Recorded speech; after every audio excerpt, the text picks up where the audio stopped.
Hello everyone, if you're new to my channel, consider liking and subscribing. It will make me feel wonderful if you do that. Thanks. By the way, I also have another Naruto and Luffy fanfiction channel. If you are interested, link is in the description.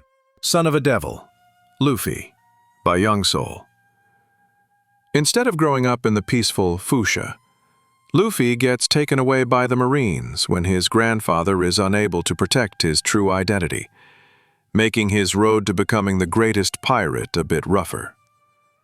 Big shout out to the warlords of this channel: Craig Twitchell, Throat Punch, Rodarius Jones, Mative Warrior, Claude Lefrace, Neo Wesker 23, Derek Dowdy, Zazu Syaz, Abdul Rauf Ali, N3WT, what_if_lord, Black Money _Young Leon, Garrick Russell, Case Clark, KSGPL4YZ, and Brian McKenzie. You know who you are.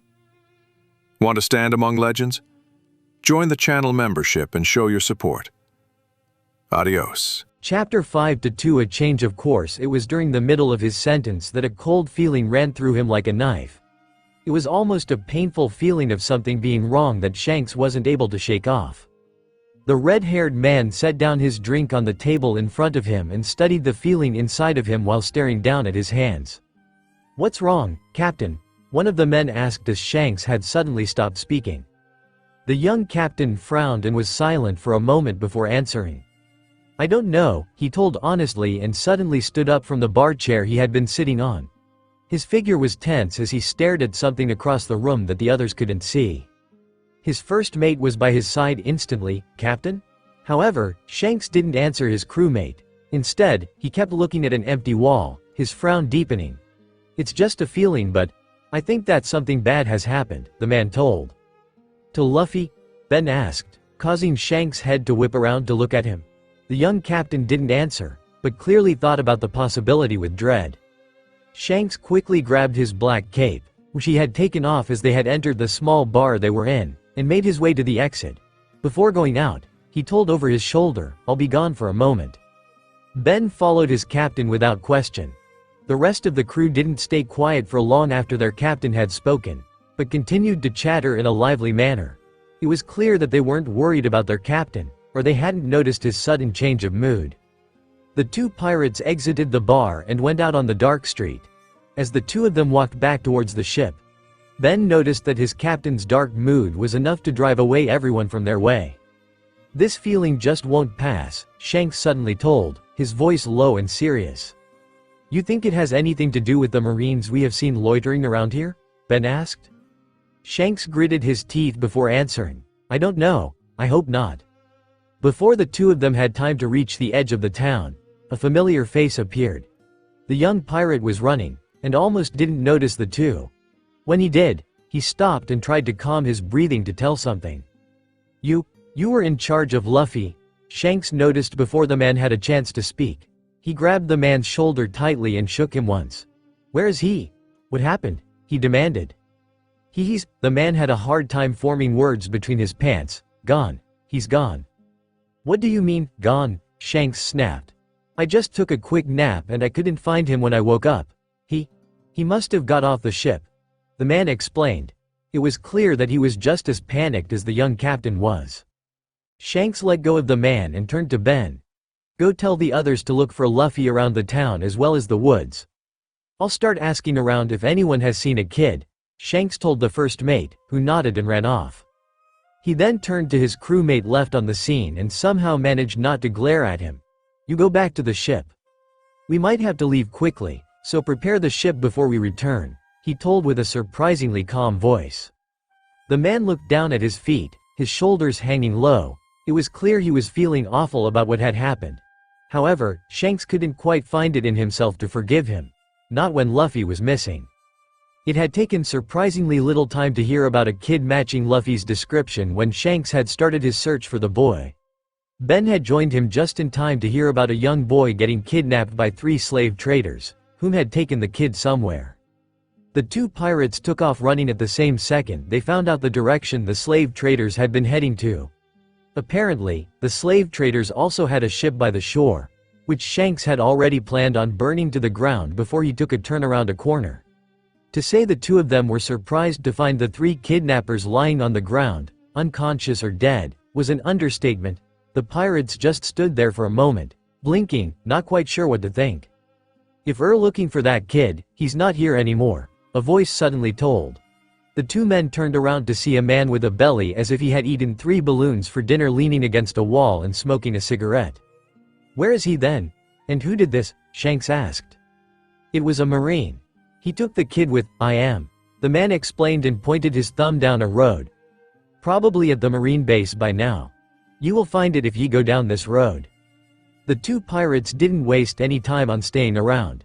They immediately ran down the road they had been pointed to, not wasting a single second to even question whether the information they had been given was real.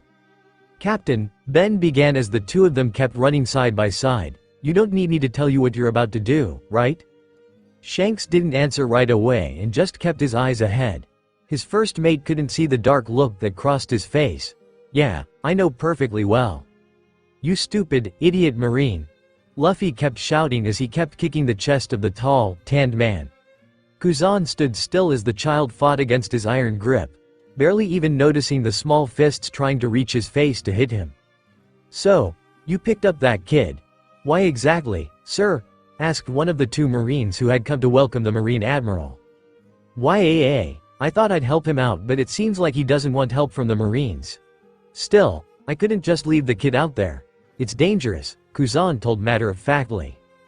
The two officers glanced at each other uncertainly. They weren't quite sure how to address such a high-ranking person, especially when it looked as if he had kidnapped a child.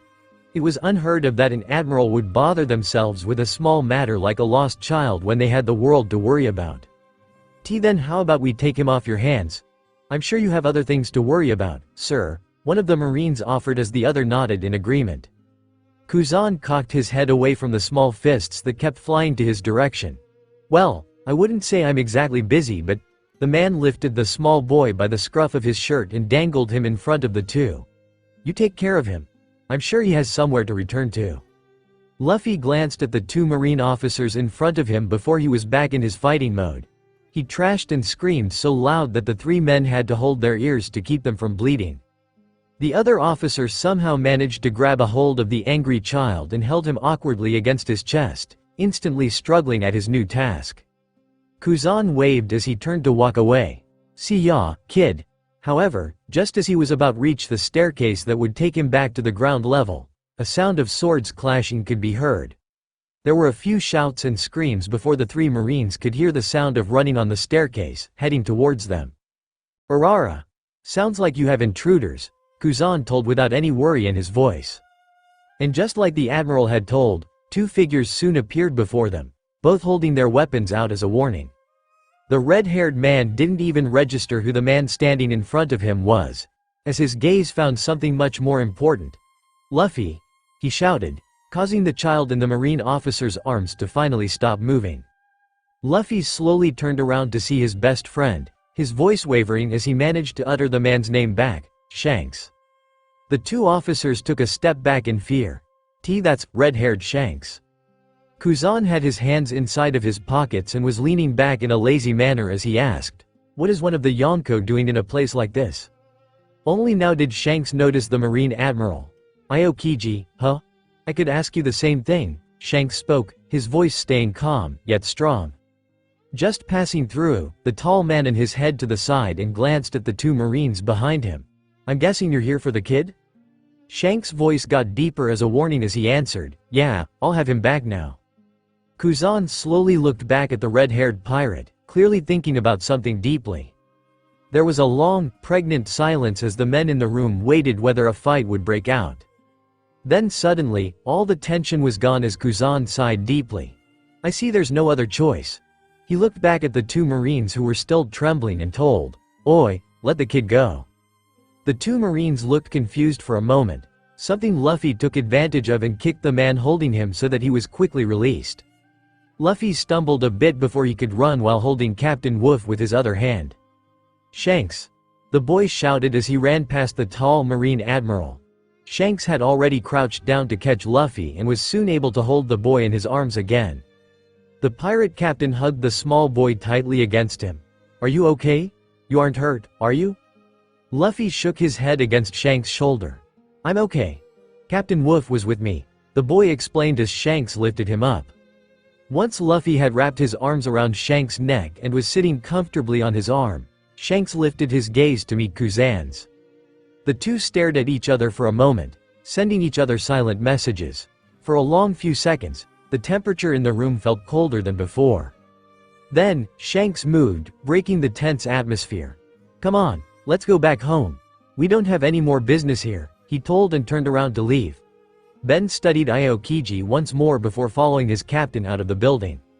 Neither of them could hear as Kuzan said to himself, "So, you lived." The ship had set sail once the men had all been called back from their search and the new supplies had been carried inside.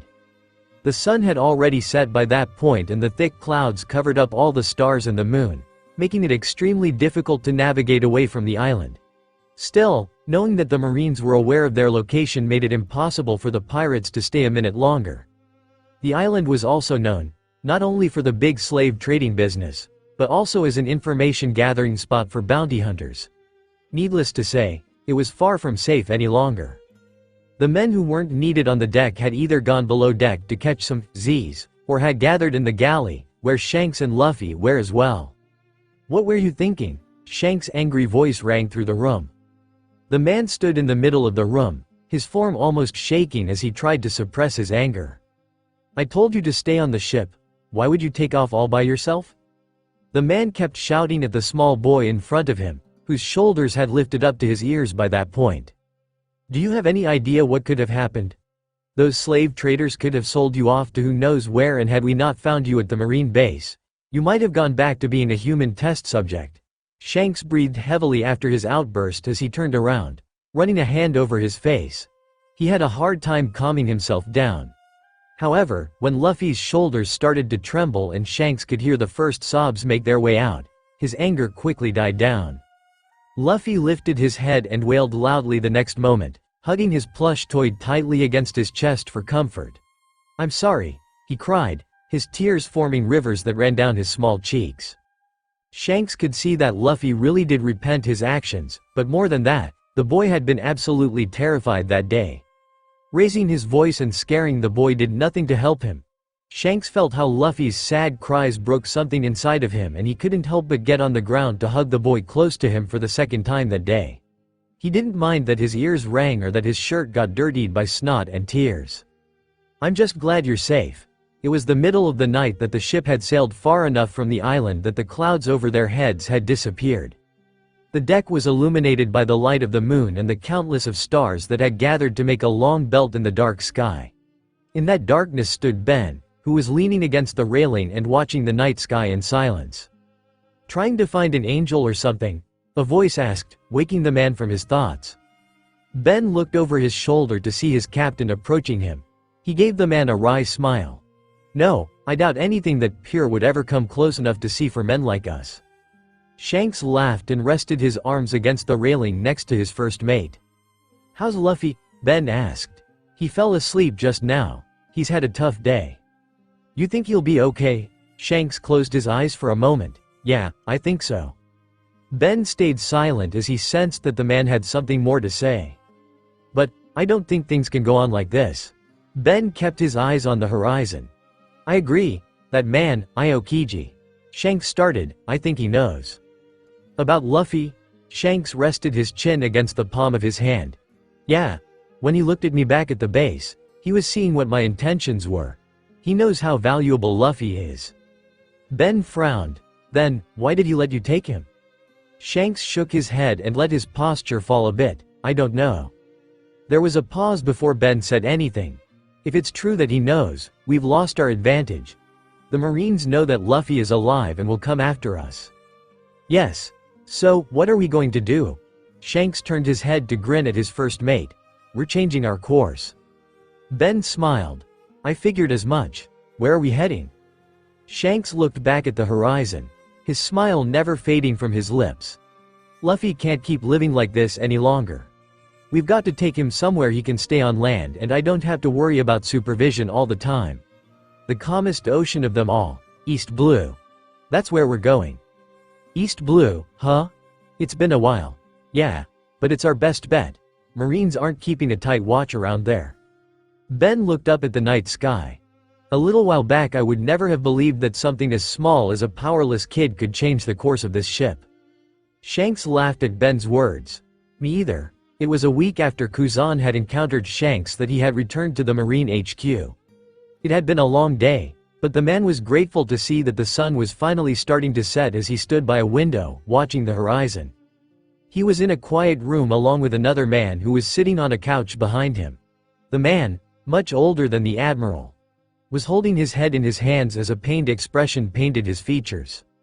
Kuzan didn't turn to look at the man as he spoke. I only delivered that information because I happen to owe you a favor.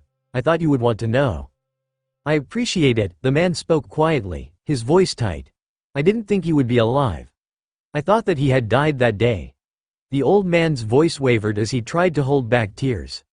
The worst thing is that somehow, I was relieved. A part of me was happy that Luffy didn't have to suffer anymore. Kuzan listened silently. But of all people to end up with pirates. I'm not sure which fate is worst, the old man continued and sank deeper into his hands. If it's any consolation to you, Garp, he looked healthy, Kuzan told, causing the elderly man to raise his head. He turned around to look at the tall man by the window. Tell me everything, Kuzan. Did he look scared? Do you think they have been treating him badly? Kuzan glanced at Garp's reflection on the window. To be honest, I think he's better off being with the pirates. The red hair seemed to care for him. Garp rubbed his temple and frowned. That kid, huh? I never thought that I would feel thankful for anything he does. Kuzan was silent for a moment. Should I have tried to take him by force? Garp were for a while. No, if you really think he was better off where he is now, then you did the right thing. I've done a terrible thing towards that child. All his father wanted was for him to be able to live free, and I was not able to even give him that. Kuzan gave no consolation for the man. Are you going to report him? Garp then asked. The air in the room turned tense. Yes, tomorrow, Kuzan answered. Garp squeezed the armrest as he swallowed and nodded. I see. Kuzan rubbed the back of his head. I don't particularly want to do it either, but I still work for these people. Even if it's for you, Garp, I can't withhold information like this. I understand, the older man told, and Garp really did understand. After all, he had made that choice 5 years ago when he had to choose between family and work. He had made the wrong choice back then, and he had regretted it since then. Not a day went by when he didn't think of what Luffy's life could have been like if he had tried harder to protect him. Perhaps, the two of them could have been somewhere right at that moment. Training in order to make Luffy into a marine one day. That way Luffy could have stayed safe. Only that way. However, it was far too late for that. Garp squeezed his fists into balls as he had to face the reality. There was nothing he could do about the past. The old man barely even noticed that Kuzan had walked to the door. Without turning around, the tanned man quietly said, I'll keep an eye on him. Before Garp could respond, the man was already gone. The vice admiral stared at the door for a moment before a small smile rose to his face. Thank you, Kuzan. Garp wondered if maybe, just maybe, things might have been better this way. Whatever fate was waiting for Luffy, at least for now he could see the world beyond the small prison he had been forced to live in. Maybe like this, he could see a short dream before it would be torn into pieces. Chapter 6 Fight for Freedom. It had been one ship at first. It had followed them quietly, its white sails carrying the dark blue letters that spoke, enemy, to the red hair pirates. The pirates were rigid with tension as they waited how the Marines would act. It had not been the first time they encountered the men dressed in white uniforms that week, but up until then the ships had sailed behind them, just like this one, as if just looking what they were up to. However, it was clear that the Marines would not stay away from them for long. They wanted something. They wanted Luffy. Shanks stood at the stern of the ship and kept his eyes on the marine ship. He was joined by little Luffy, who had no sense of danger like the rest of the crew had. The boy kept running around the deck, playing ball by himself as his friend, Captain Wolf, watched him from the side. Luffy stopped when he saw Shanks tense up. He looked at the man curiously and walked next to him. Shanks? Luffy asked innocently, cocking his head to the side when he received no immediate reaction from the man. Shanks swallowed once and gripped the railing he was leaning against harder. His eyes were focused on what he was seeing, and no one could see the way they glinted dangerously. Then, Shanks exhaled and let his tension disappear from his body when he turned to look at the child standing next to him. "Luffy, could you do me a favor?" the man asked from the child, smiling kindly. "A favor?" Luffy asked and thought about it for a moment. "Yeah," he then promised. Shanks smiled at Luffy and leaned down to pat Luffy's head. "Go to our room for now, okay? It might be a bit scary for a little while, but I'll be there as soon as I can." Luffy's eyes turned a bit frightful. "Is it another storm?" he asked. "Yeah, Luffy. It's just a small storm. It'll be over soon, just like usually," Shanks explained. "Now go. Take Captain Wolf with you." Luffy smiled. "Okay," he told and ran off, grabbing his plush toy as he went. Shanks watched his small back disappear before turning back to look at the horizon behind them. Now, there was no longer a single ship following them. It had turned to 5. Quickly and silently, the first mate was by his captain's side once again. "What do you want to do?" Ben asked. Shanks' tension was back, and his voice was full of anger as he told with a low voice, "We run." Unfortunately, the Marines had not come unprepared. Their ships were fast and were able to drive the pirate ship to do zigzags to avoid the cannon fire, making the lone ship sail much slower. In the end, the red-haired pirates were unable to get away from the Marines, and an inevitable battle broke out. The Marines eventually got aboard the ship, one of the Marine ships bumping straight into theirs from the side so that the uniformed men could get across. It was never pleasant to fight on their own ship. To see what had become their home getting destroyed as the blood of strangers as well as their own splattered across the deck where they had just celebrated the night before. On the deck where Luffy had only just been playing on, Shanks could feel that as the fight went on, the Marines had forgotten why they were there in the first place. They had stopped looking around, trying to find any indication that Luffy was with them, and a strange gleam had appeared in their eyes. Shanks could recognize that gleam. They were excited. The Marines had been able to corner the infamous red-haired pirates, who were certainly not far from being the worst criminals now that they had stolen a chess piece from the world government's game. That knowledge caused the young men of the Marine troops to lust for fame when they should have simply been looking for a child. While Shanks was glad the focus had been shifted on him, he could not help but to feel anger and disgust towards the enemy men, and so he raised his swords and fought. Luffy knew that the storms in Grand Line could be really strange sometimes. Rue had told him many stories of sea currents that flew up high in the air, all the way up to the clouds, and of deadly lightning storms that had almost sunken the ship many times. Luffy had even experienced one very bad storm, but it had thankfully passed quickly, unlike the storm he had first experienced.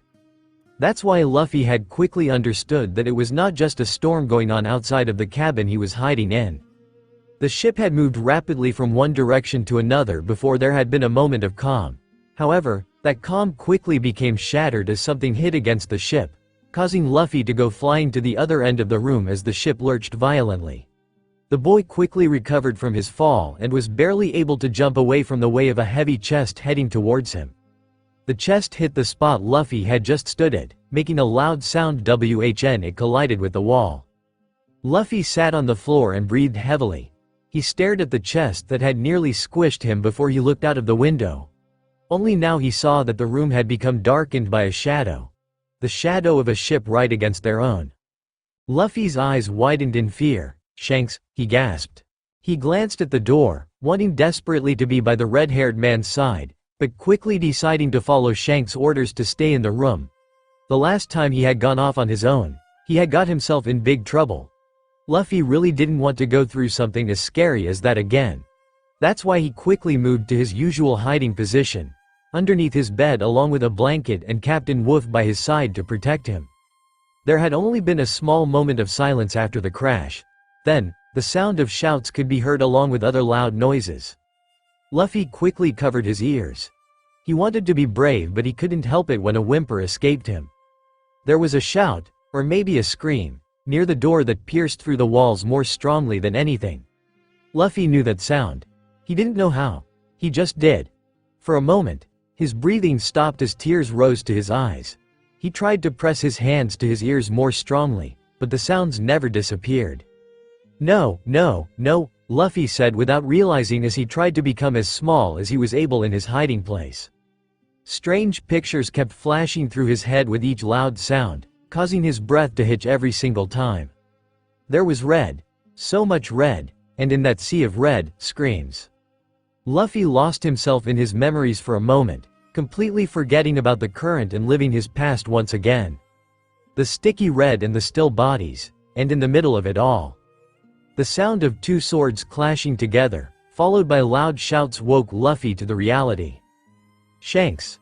Shanks had been there, Luffy remembered. Shanks had seen him and saved him from drowning. Shanks had given him freedom. Shanks had become his friend. And now, he was out there, fighting. No, not again. Luffy shouted in anguish. This had all happened before. He had been here, hiding, as his grandpa had been fighting on the deck, and then. Don't kill Shanks, Luffy cried. I don't want him to be gone too. The loud noises outside caused Luffy to flinch as he had taken his hands from his ears and he became even smaller underneath the bed. His breathing got faster as he imagined all his friends outside on the deck, getting hurt. No. Luffy cried and curled his hands into fists. He opened his eyes and looked at the floor under him. He was scared. He didn't want to go outside. However, he couldn't deny that a part of him desperately wanted to go. He looked up to see the closed door and didn't notice how his body started to tremble. Shanks. Ben. Usopp. Rue. Everyone is outside, Luffy told to the empty room. After that, his body seemed to almost move by itself. He crawled from underneath the bed before his bare feet were already moving towards the door. He barely even knew he was even breathing as he felt like he entered a strange bubble where all sounds and thoughts got dulled for a moment. The door. The bubble he had been in was instantly popped. Just from the small opening he could see and smell the blood. The sounds became deafeningly loud in an instant, freezing Luffy on his feet. However, he didn't have time to stay shocked as a face appeared in front of him, peeking in. A crazed look came over the unfamiliar man's features and at the very next moment, the door was ripped open and a sword was being posed to Luffy's head. It was by some magic that Luffy was able to move his small body forward. Escaping the attack meant for him using his size as an advantage as he slipped through the space between the man's legs. Luffy's body then moved on its own again, his feet carrying him as far as they could from the evil man. However, it was not only that one man that Luffy had to be careful of. The entire deck was filled with the uniform-clad men, as well as his pirate friends. Luffy quickly maneuvered himself to hide behind a few barrels in a corner. He took the moment of safety to calm his breathing and to look around the deck. From the small space in between the barrels, Luffy could see what had become of their ship. The floor had become painted red with the sticky blood he had seen before, and over that liquid rested the bodies of many white-dressed men. Suddenly, the realization hit him. The attackers were Marines. Luffy's blood went cold. They were there to take him back. They were hurting his friends because of him. Luffy tried to hold back his fear. He had to find Shanks. He swallowed once and tried to find the red-haired man in the midst of the battle.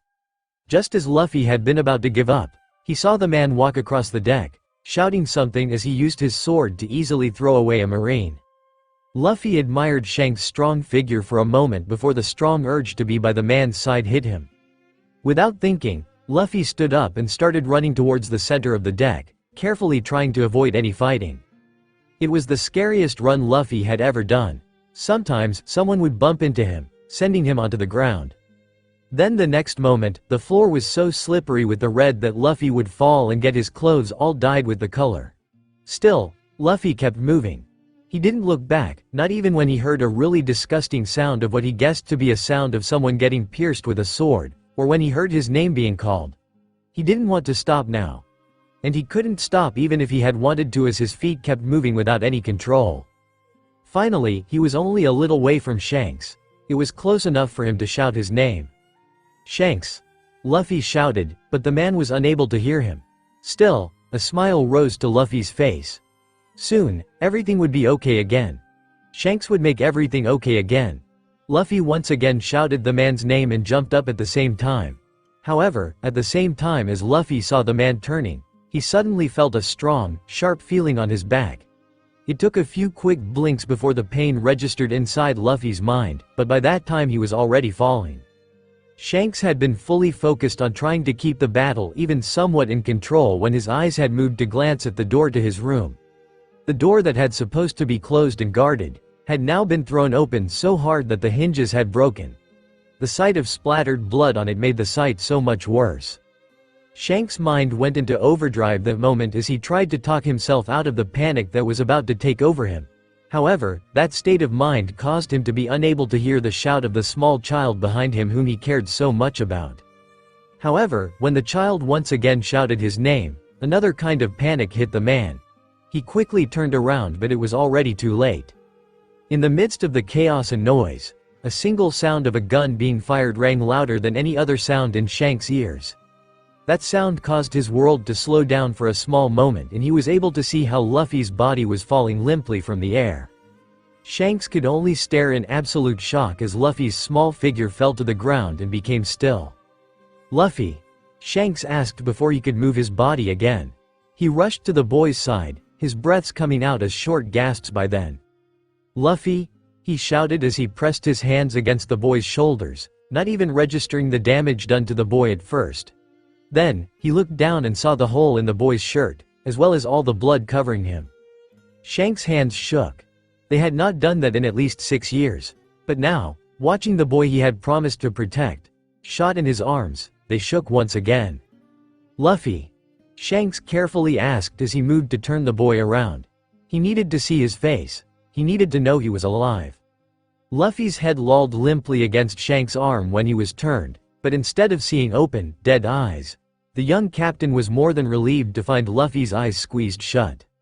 Shanks had become completely unaware of the fighting going on around them, but thankfully his first mate was once again by his side like a shadow, protecting the two from any attackers. "Captain, is that?" Ben asked as he kept his back towards the red-haired man, focusing on the attackers. "It's Luffy," Shanks told, his voice not revealing anything. "He was shot," he continued, his voice wavering slightly. Shanks received no confirmation from Ben whether he had heard his words or not. However, he was too focused the child in front of him to even care. Luffy's eyes slowly opened to look at the man holding him. His breaths came out quick and pained, but he managed to speak a single name, Shanks. The man nodded and tried to swallow his tears. "I'm here. Don't worry. You're going to be okay," he told, hoping to convince himself as well. "I'm okay," Luffy told. "I'm with Shanks now," the boy told and managed a smile. Then, his strength seemed to run out as his eyes closed once again, this time with less force than before. Shanks looked down at the child for a moment before he stood up, carrying the child gently against his chest. His first mate followed the man with his eyes, sensing that his captain was very unpredictable at that moment. Shanks was walking away when he stopped and gave Ben a quiet order, "Don't let them leave." After that, Shanks walked away from the scene to take Luffy somewhere safe. Ben stared at his captain's back for a moment, partly not believing the orders he had just been given. However, seeing one limp hand of the injured child swaying back and forth behind Shanks' frame made something snap inside of him as well. Their own had been injured, which was an act the Red Hair Pirates would not be able to tolerate. Shanks was able to take Luffy below the deck to the room they used to treat injuries. He was solemn as he rested Luffy on his side onto the hard bed in the room and went to close the door behind them, cutting the noise a bit behind them. He walked to the cupboard and took out a pair of scissors and went back to Luffy's side. He swallowed once, preparing himself mentally before starting to cut the fabric of the boy's shirt. Once the shirt was in half, the man moved the fabric away so he could inspect Luffy's wound. Except, there was none. Shanks' eyes widened and he ran to fill a bowl with some bottled water. Quickly grabbing a cloth, the red-haired man once again rushed to Luffy's side to wash away the blood on the boy's skin. What was revealed underneath the red was a small, darkening bruise where a bullet hole should have been. Shanks couldn't move for a moment, his heart just hammering inside of his chest in wonderful shock. Luffy was okay. A tired noise came from the boy, who turned his head to see the man. "Shanks?" the boy asked, taking a moment to focus his sight. "What's wrong?" he asked, rubbing his eyes with his hand, only succeeding in smearing blood from his hand to his face. Shanks finally felt like he could breathe again. He smiled at the boy and rested his head against Luffy's back for a moment and just fought 100 battles. It's nothing, everything is fine, you're fine. Luffy hummed tiredly, not really sure what the man was talking about. Then, there was a wet cloth against his face. Wait, Shanks. Luffy tried to protest, but the man didn't listen to him. Shanks wanted to wash away all the blood on Luffy's body. It didn't belong there. It never should have been there. The two were silent for a moment, besides the disapproving sounds Luffy kept making, before Shanks spoke in a quiet voice, "I'm sorry, Luffy." Luffy had sat up by that point and he looked at the man over his shoulder. The young captain kept washing away the last of the blood from Luffy's back, only stopping when the boy winced as his darkening bruise was touched. "It's my fault you had to go through horrible things like that again," Shanks told.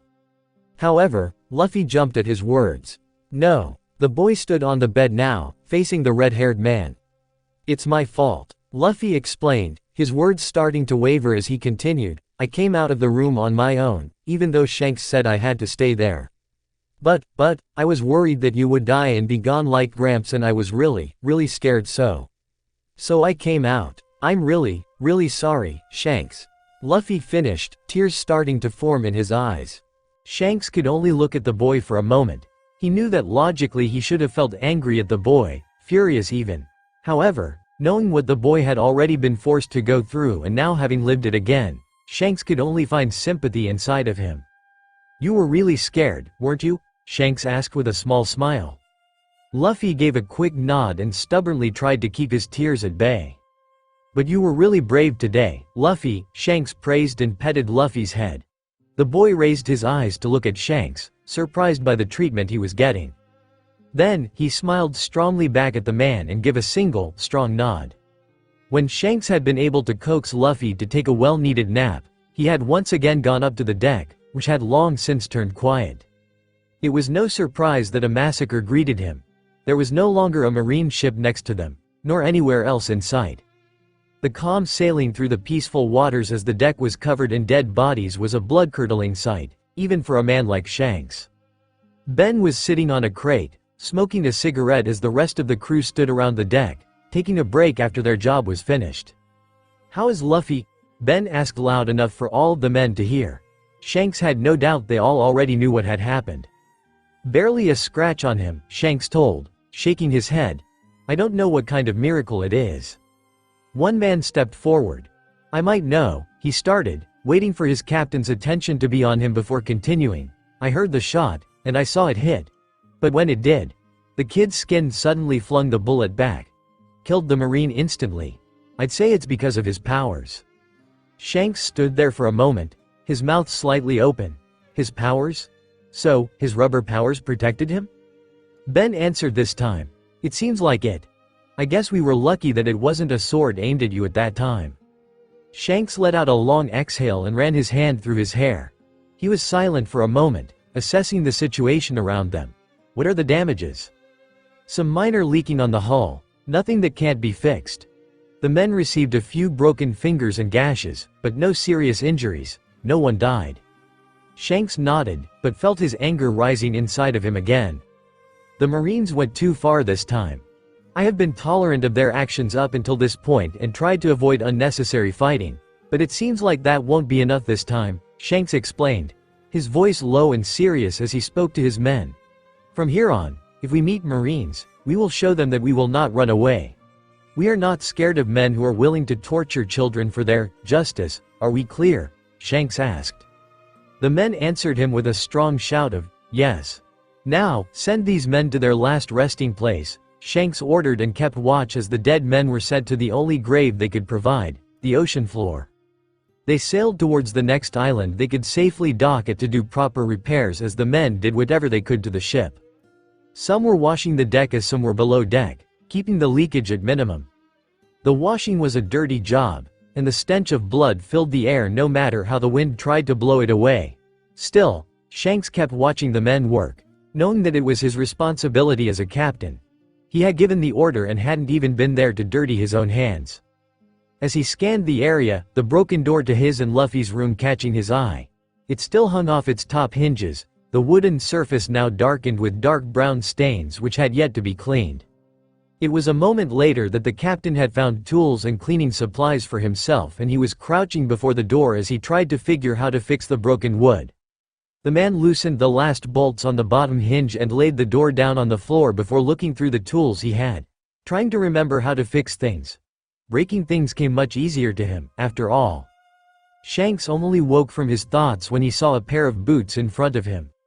"Unusual to see you doing manual work, Captain," the dark-haired man greeted. Shanks raised his head to see Ben standing in front of him, holding a heavy-looking log on his shoulder. He grinned sheepishly at the man and scratched the back of his head. "Yeah, well, I figured I could do something as well." Ben put down the log he was carrying and crouched down in front of the other man. "Need any help?" he questioned as the red-haired man once again scratched his head thoughtfully. "It's just been a while," Shanks replied indirectly and gave a short laugh. "Let me see," Ben offered and moved closer to inspect the damage. He quickly pulled out the tools needed, and before Shanks had time to stop him, Ben was already fixing the door. Shanks sighed and smiled thankfully, soon moving to clean the door instead. They both worked in silence for a while, and Shanks found himself drifting into deep thoughts. "I wonder if I did the right thing?" the young captain then softly asked. Ben lifted his head and gave the man a questioning look. Noticing that his first mate had heard his words, Shanks continued. "I mean, by taking Luffy with us. After what happened today, I feel like he would have been better off somewhere else. Maybe then he wouldn't have had to go through such horrible things like today." Ben took a moment to think before answering bluntly, "Maybe so." That made Shanks' head fall down along with his confidence. However, Ben continued, "No matter how good his life may have been somewhere else, the world government would have found him eventually. At least this way he has a chance to fight for his freedom." Shanks' eyes grew wide at Ben's words, before they melted into a grateful smile. "You're right." It then took only a small while for the two men to get the door fixed and back to its rightful place. The dirty brown was cleaned from all the floors and the walls, and the broken floorboards became replaced with new ones as the sun slowly began to set. Once everything basked in the orange light, the ship had finally been changed into its rightful appearance, their home. Shanks looked at the faces of his men and found relief in their eyes along with weariness. He knew that mending the ship did not mean that the wounds inside of their hearts would become healed as well, but it worked as a step towards that goal.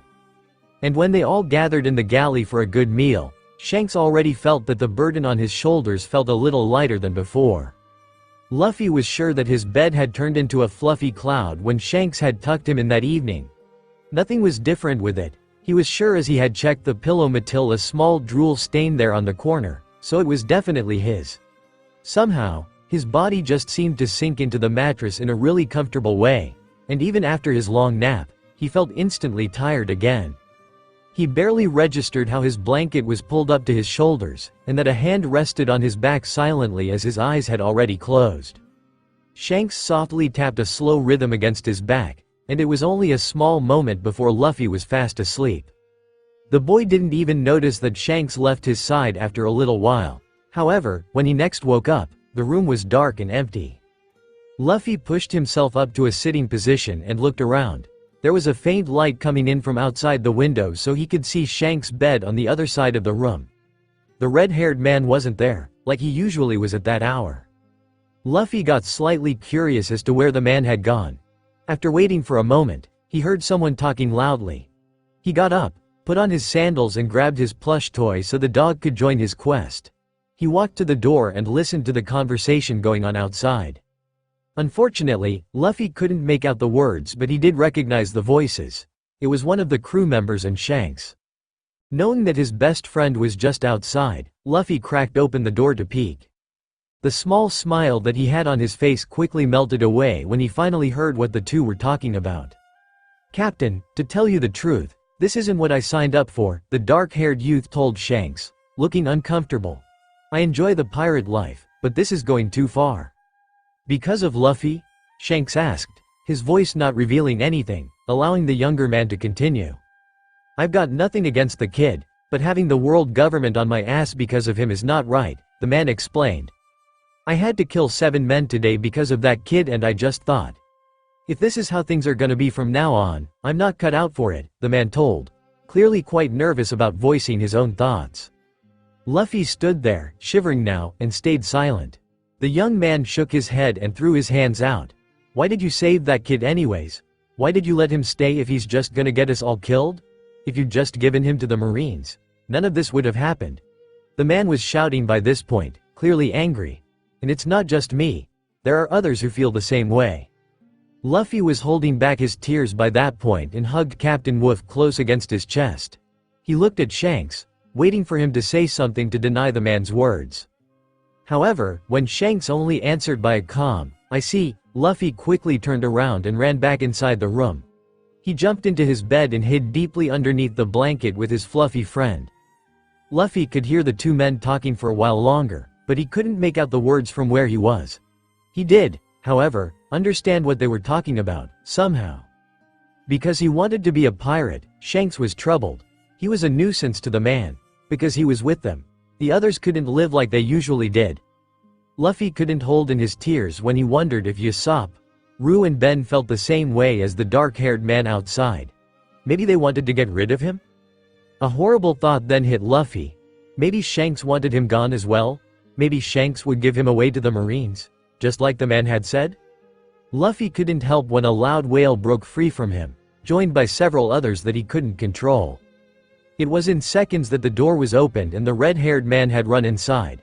"Luffy?" he asked, his voice panicked and filled with worry. He was by Luffy's bed in an instant and was pulling the boy closer to him before turning him around so he could see his face.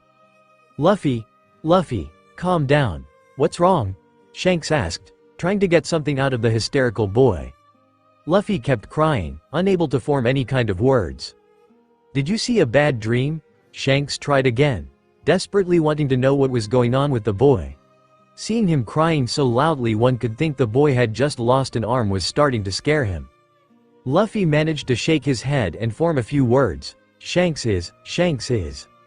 The man tried to rub Luffy's arm to comfort him. "I'm here," he reassured. "Calm down, Luffy, tell me what's wrong." Luffy tried to take a few deep breaths with little success but managed to look at the man in the eyes. You're going to give me away," Luffy cried. "Give you away? Wha?" Shanks began to ask, but remembered the conversation he had just had outside. Suddenly, it all made sense to him. Once he had calmed his own feelings, a small smile rose to the man's face. He ruffled Luffy's hair softly and leaned in a bit closer. "I see, so you heard us talking?" Luffy's wails had quieted into soft sobs by that point and he nodded. "He didn't want me here," the boy said. Shanks shook his head. "No, Luffy, that's not true," he told with a smile. He was just scared. Luffy opened his eyes and looked at the red-haired man silently, waiting for an explanation. "Just like you are sometimes, we all get scared." Luffy's brows furrowed. "Even Shanks?" The man's smile widened. "Even me. I was really scared just today," he admitted. Luffy's eyes went big. "You were?" The man nodded. "Yeah. When you suddenly came out of nowhere and got hurt, I was more scared than I have been in a very long time." "But why?" Luffy questioned, his tears starting to dry. "That's just how it works, Anchor. You get scared if someone tries to hurt your friends," Shanks explained. Luffy averted his eyes at the word, friends, still not used to someone calling him that. Suddenly, an angry look appeared on the boy's face and he pushed Shanks away from him. The same sadness the man had seen before returned to the boy's eyes as they stared back at him. "But I don't want Shanks to get hurt," the boy shouted.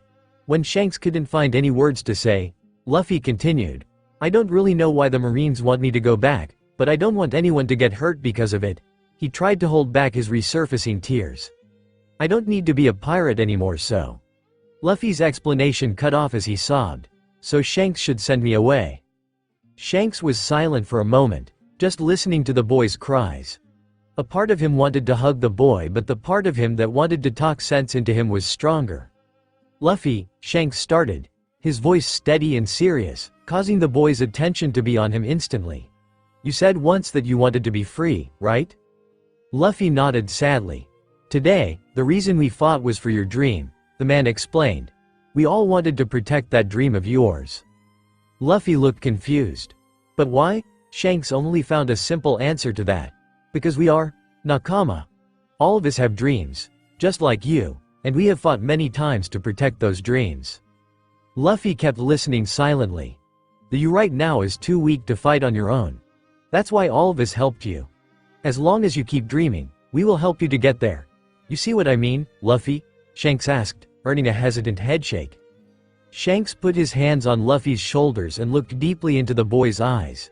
"That means that you can never ask me to give you away again, okay?" Luffy stared back at Shanks, unsure what to say.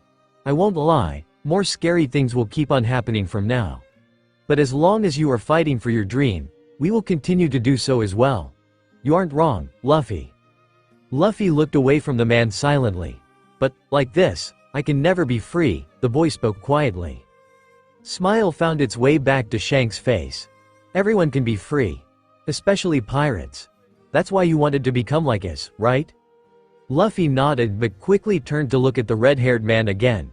"But now you're being chased as well. What if you get caught too?" Luffy asked, worried. Shanks couldn't hold in a laugh. "We are pirating from the Marines. If we were scared to get caught, we shouldn't be pirates, now should we?" Luffy was finally able to give a small smile. "I think, after all, I want to be a pirate," he told. "I want to be more free than anyone. I don't want to be afraid of anyone, ever." "More free than anyone, huh?" Shanks asked. "There's only one man who has been able to reach that dream to this day," he told, his mind filling with fond memories. The bright eyes that stared back at him suddenly reminded Shanks of his former captain. "Who is it?" Luffy asked excitedly. That same excitement, accompanied by pride, rose from somewhere deep inside of Shanks as he told, "The man who conquered all the seas and attained all the wealth in the world." Without knowing it, Shanks then began a story that would forever change Luffy's life. Let me tell you about the Pirate King. Chapter 7 The Two Thieves of Dawn Island. The air was moist and heavy with rain that had gone on for a whole day. The drops of water kept pouring down without any sign of stopping, creating a dull song as they hit the flowers and the leaves in the forest. It was only during those days that even a dangerous place like Midway Forest was silent and calm. Only a few frogs were jumping around, making sounds as if they were laughing at everyone else. In that silence, a pair of dark eyes stared intently from a bush, resembling a cat preparing to strike. It was in an instant that the calm broke as a small figure jumped out of hiding, raising a weapon while giving a shout. The steel pipe connected with the head of a slumbering giant crocodile, giving it no chance to fight back before it was sent to its death. The assailant, only a small boy, panted hard as the tension finally broke and his task had become completed. He wiped his brow of the water that kept getting into his eyes, leaving behind a trail of mud. Then, the silence fell once more. The boy stared blankly at the dead animal in front of him, his soft features revealing no emotion. He walked in front of it and, as if it weighted nothing, started to easily drag the creature away, never letting go of the old pipe he had used to take a life. He kept walking for a long time in that quiet forest, never stopping. It was only when he reached a big tree that he finally halted and called out a name. It was only a moment later that another child appeared, peeking out of the shelter the tree had naturally created. The child was a blond boy, and when a smile rose to his face you could see one of his upper front teeth missing. "Ace," the boy called as he waved his arm in the air as a greeting. The boy called Ace did not share the other one's enthusiasm, quietly walking to the boy's direction to get shelter from the rain. "I brought us food," were the only words he offered to his blonde companion. "It's a big one, good job," the blonde boy praised as he peeked at the dead crocodile. The other boy walked to a chest from which he pulled out a towel. He started drying his black, wavy hair and his mud-covered body. The only thing he could not get out were the small freckles on his face. "Did you gather enough stuff to sell?" the boy asked. The blonde turned around and wore a proud smile. "Yeah, I did. I ran around all day and I found pretty good stuff," he told, but his smile suddenly faded away. "What happened?" the boy called Ace asked, knowing that there was something left unsaid. "The thing is, the gates got closed. They were afraid the terminal would start flooding inside the city, so they won't open them until the rain stops." The humorless look on the raven-haired boy's face turned into anger at those words. "They closed it? Those bastards!" he swore and closed his fist tightly. The blonde tried to calm his friend. Now, it's nothing to be surprised about. This sort of thing happens all the time." Sabo, you're being too calm about this. Where are we going to sell all the stuff now? Ace asked impatiently. The blonde, Sabo, smiled back. It's a bit of a walk, but there's that village over the other side of Mount Corvo, right? If we go there. Let's go then, Ace interrupted and stood up, ready to leave. Sabo jumped back. Wait now? He asked, confused. You just came back, shouldn't you rest, or eat? But the freckled boy already stood outside. If we want to earn anything today, we need to go now, come on. The blonde sighed and quickly grabbed his own rusty pipe as well as the big bag he had been collecting metal parts, among with other things, into before following Ace. The two made the hour-long challenging journey through the mountainous area, until they were once again on steady ground near the village. The rain had thankfully stopped by that point, but the lack of sun gave no help to dry their wet clothes which clung onto their skins. They dragged their feet to the village center and were just about to start forming a plan when something caught their eye.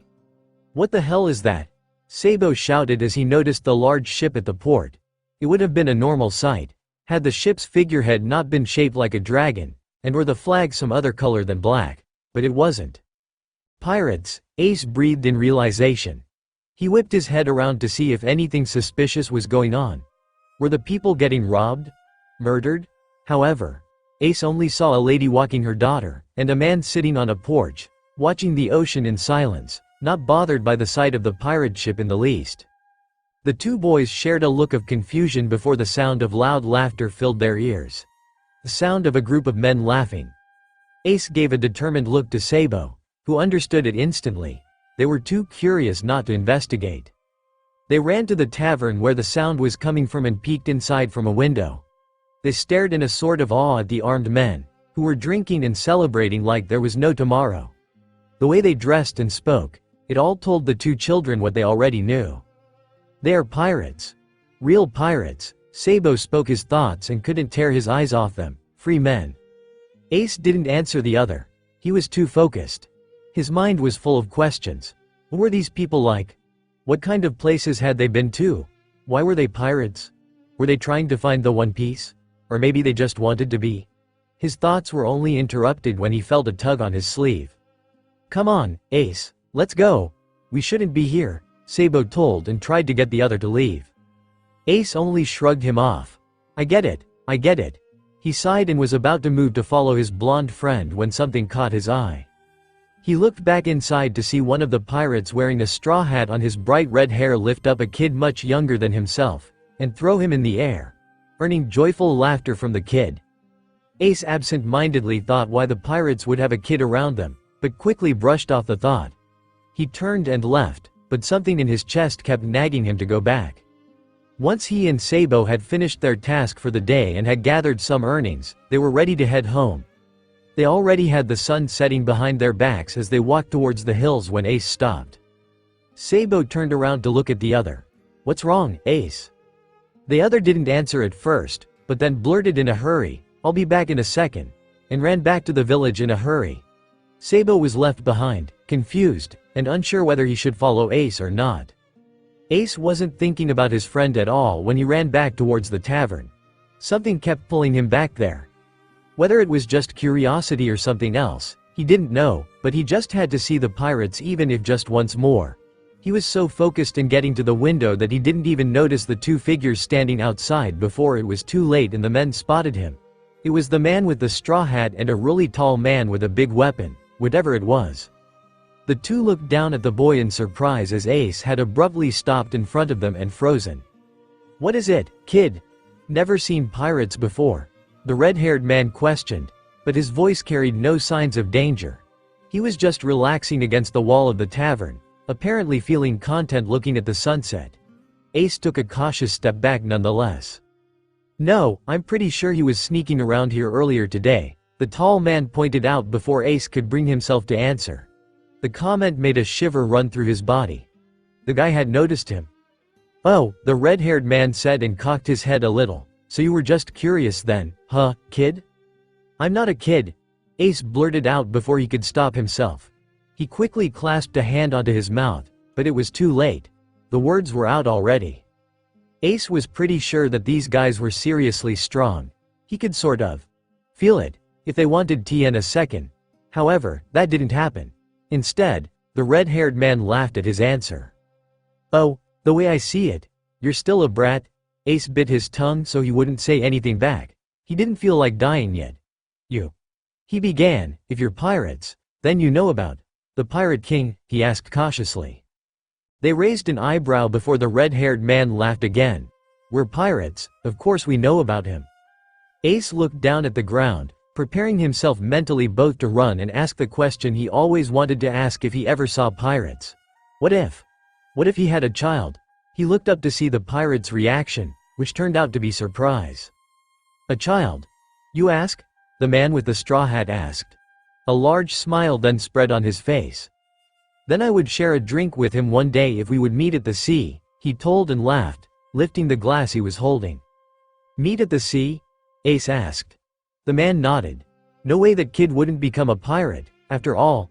That blood is too strong to fight," he told with a laugh. Ace stared at the man in confusion. He hadn't ridiculed the Pirate King. He hadn't told that his child would be a devil. This man hadn't said anything like he had heard before.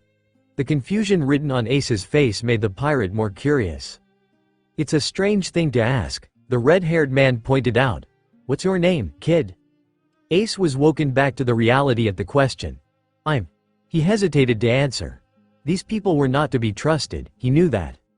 "No?" the man asked and gave a short sigh. "Then, do you want to be a pirate?" Ace was taken back by the question. He looked at the man with wide eyes, not even realizing how hopeful he looked. Then, he realized that it wasn't, in fact, an invitation, but just a question.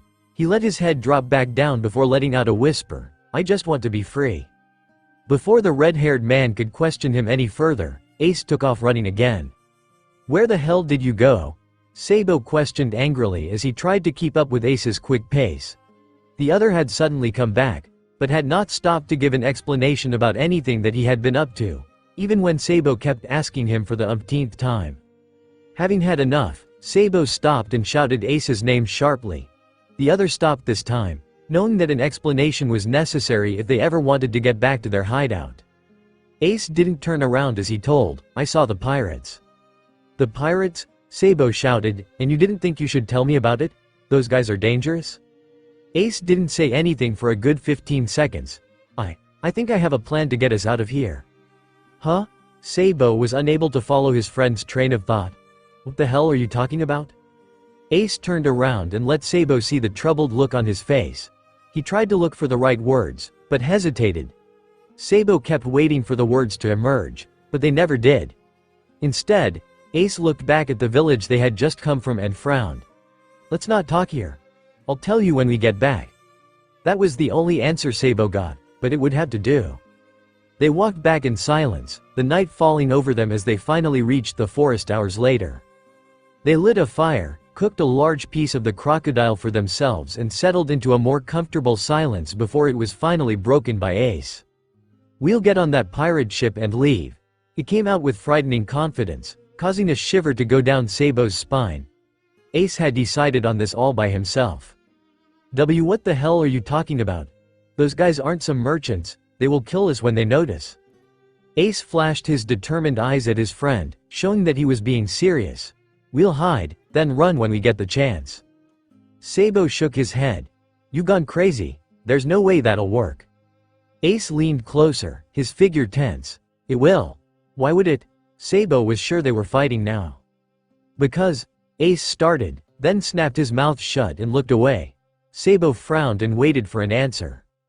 "Because they weren't like the others." "How so?" Sabo questioned. The lack of shouting made their voices sound more like whispers now. Ace glanced at something on his left, but Sabo knew there was nothing there. "They had a kid with them." "A kid?" Ace nodded. "Yeah, younger than us." "It wasn't one of the kids from the village?" "No, I don't think so." Sabo frowned. "So, what? You think that they would let us on based on that? That kid might just be an exception. Maybe they're using him somehow?" Ace shook his head. "No, that kid was. He wasn't there against his will." There was a heavy sigh. "Ace, I know you want to leave here, but this doesn't really seem like a good idea." Ace's hard eyes were back. "Then what do you suggest?" And the shouting was back again. "I say we wait." We get older and keep collecting treasure so we can get our own ship and leave. We don't have that sort of time. Why not? They were both shaking with anger. They're coming after you. I heard it. They know you're here, Sabo. A silence fell over them again. I know that much, Sabo told quietly, and that was it. Neither of them spoke for some time. They just stared at the flames in front of them and kept thinking. It was an insane idea. They both knew it. Pirates were crazy people. They had been around the Great Terminal for long enough to have seen Porkamy and the other Blue Jam pirates several times, and the encounters were never pleasant. They killed and stole from the weak, wreaking havoc wherever they went. That's who pirates were: monsters, killers, thieves. Still, despite knowing all that, Ace still believed in the men he had seen that day. Let's do it. It was unexpected that Sabo was the one who voiced those thoughts. Ace's head snapped into his direction, his eyes wide with surprise. Seriously? Yeah, let's see where this goes. It's better than having to go back there, Sabo told. His voice not quite as strong as Ace's, however, it was enough to bring a smile to the other's face. We can do it. As long as we aren't here. Sabo nodded, and the two went on planning their great escape in detail. When tomorrow came, the two were already ready. They had everything figured out, and now it was just how they could carry it out. Firstly, they needed information. They needed to know how the ship looked like inside, where they could hide and when the pirates were leaving. If they knew that, they could prepare. Then the supplies. They needed their treasure with them, both for safety and hopefully for their future. If they were found, they could use their gold to negotiate with the pirates to let them live. If not, it was good to have some money with them. In addition, they needed food for several weeks if they were to be able to hide for a long period of time. And with that, the two left for the village again that morning. They snuck to the bar where Ace had seen the pirates last, and stood by the small window outside. Taking a peek inside, they could see unfamiliar men eating breakfast in a relaxed manner, although there was no doubt they belonged to the pirate crew. The sight made Sabo's chest feel a little less tight than before. Perhaps they really had a chance at this. They met each other's eyes and gave a nod. Time to move with their plan. Sabo peeked at the door and tried to see if any of the men were leaving back to their ship so he could follow them. That way he might get some more information about them.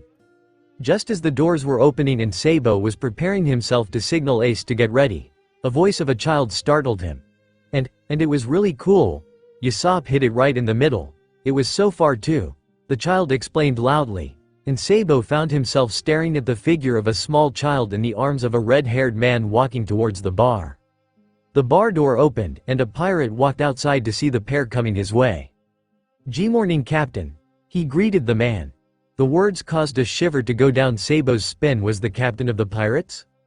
He couldn't tear his eyes away from the man as he lifted his gaze from the small boy in his arms towards the man at the door, revealing his face from underneath the brim of his straw hat.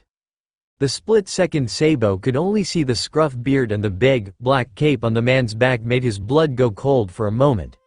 He sensed the power coming from the man. He was strong. Killing two stowaways wouldn't be a problem for him. But then he flashed that carefree smile towards one of his own. It hid down many things, Sabo was sure, but it was a genuine smile. He cared for his men. He cared for his own. And it was just that small interaction that made Sabo sure of it. Feeling a bit dazed, Sabo was unable to pursue the man who had left the bar, his thoughts occupied by the strange pirate captain. "He's the captain," Ace suddenly whispered by Sabo's ear, and the blonde turned to find the other crouching right beside of him, certainly having seen what he had. "Yeah, I think he is."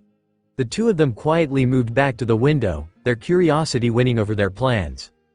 They watched as the room suddenly woke up into cheers and laughter, as the pirates respected their captain that morning.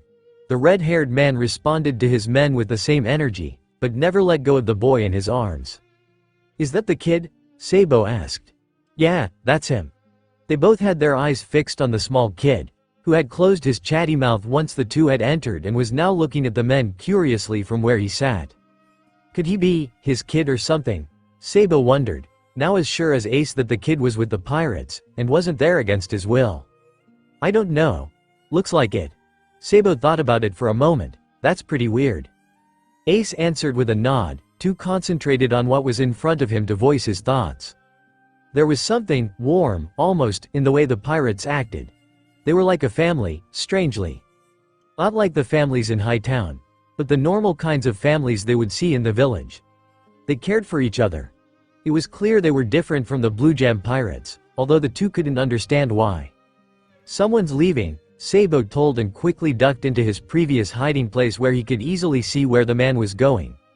Ace followed after Sabo, even when he sneaked out of hiding to take cover behind another building, although a part of him wanted to keep looking inside the bar. There was something about the red-haired man that rubbed him the wrong way. He didn't know what it was, but he just wanted to keep studying the captain for a little longer. "There it is," Sabo whispered loudly once they had reached the harbor. Ace finally woke from his thoughts to see the wooden dragon on the pirate ship that stood tall in the small harbor, and found himself a little breathless.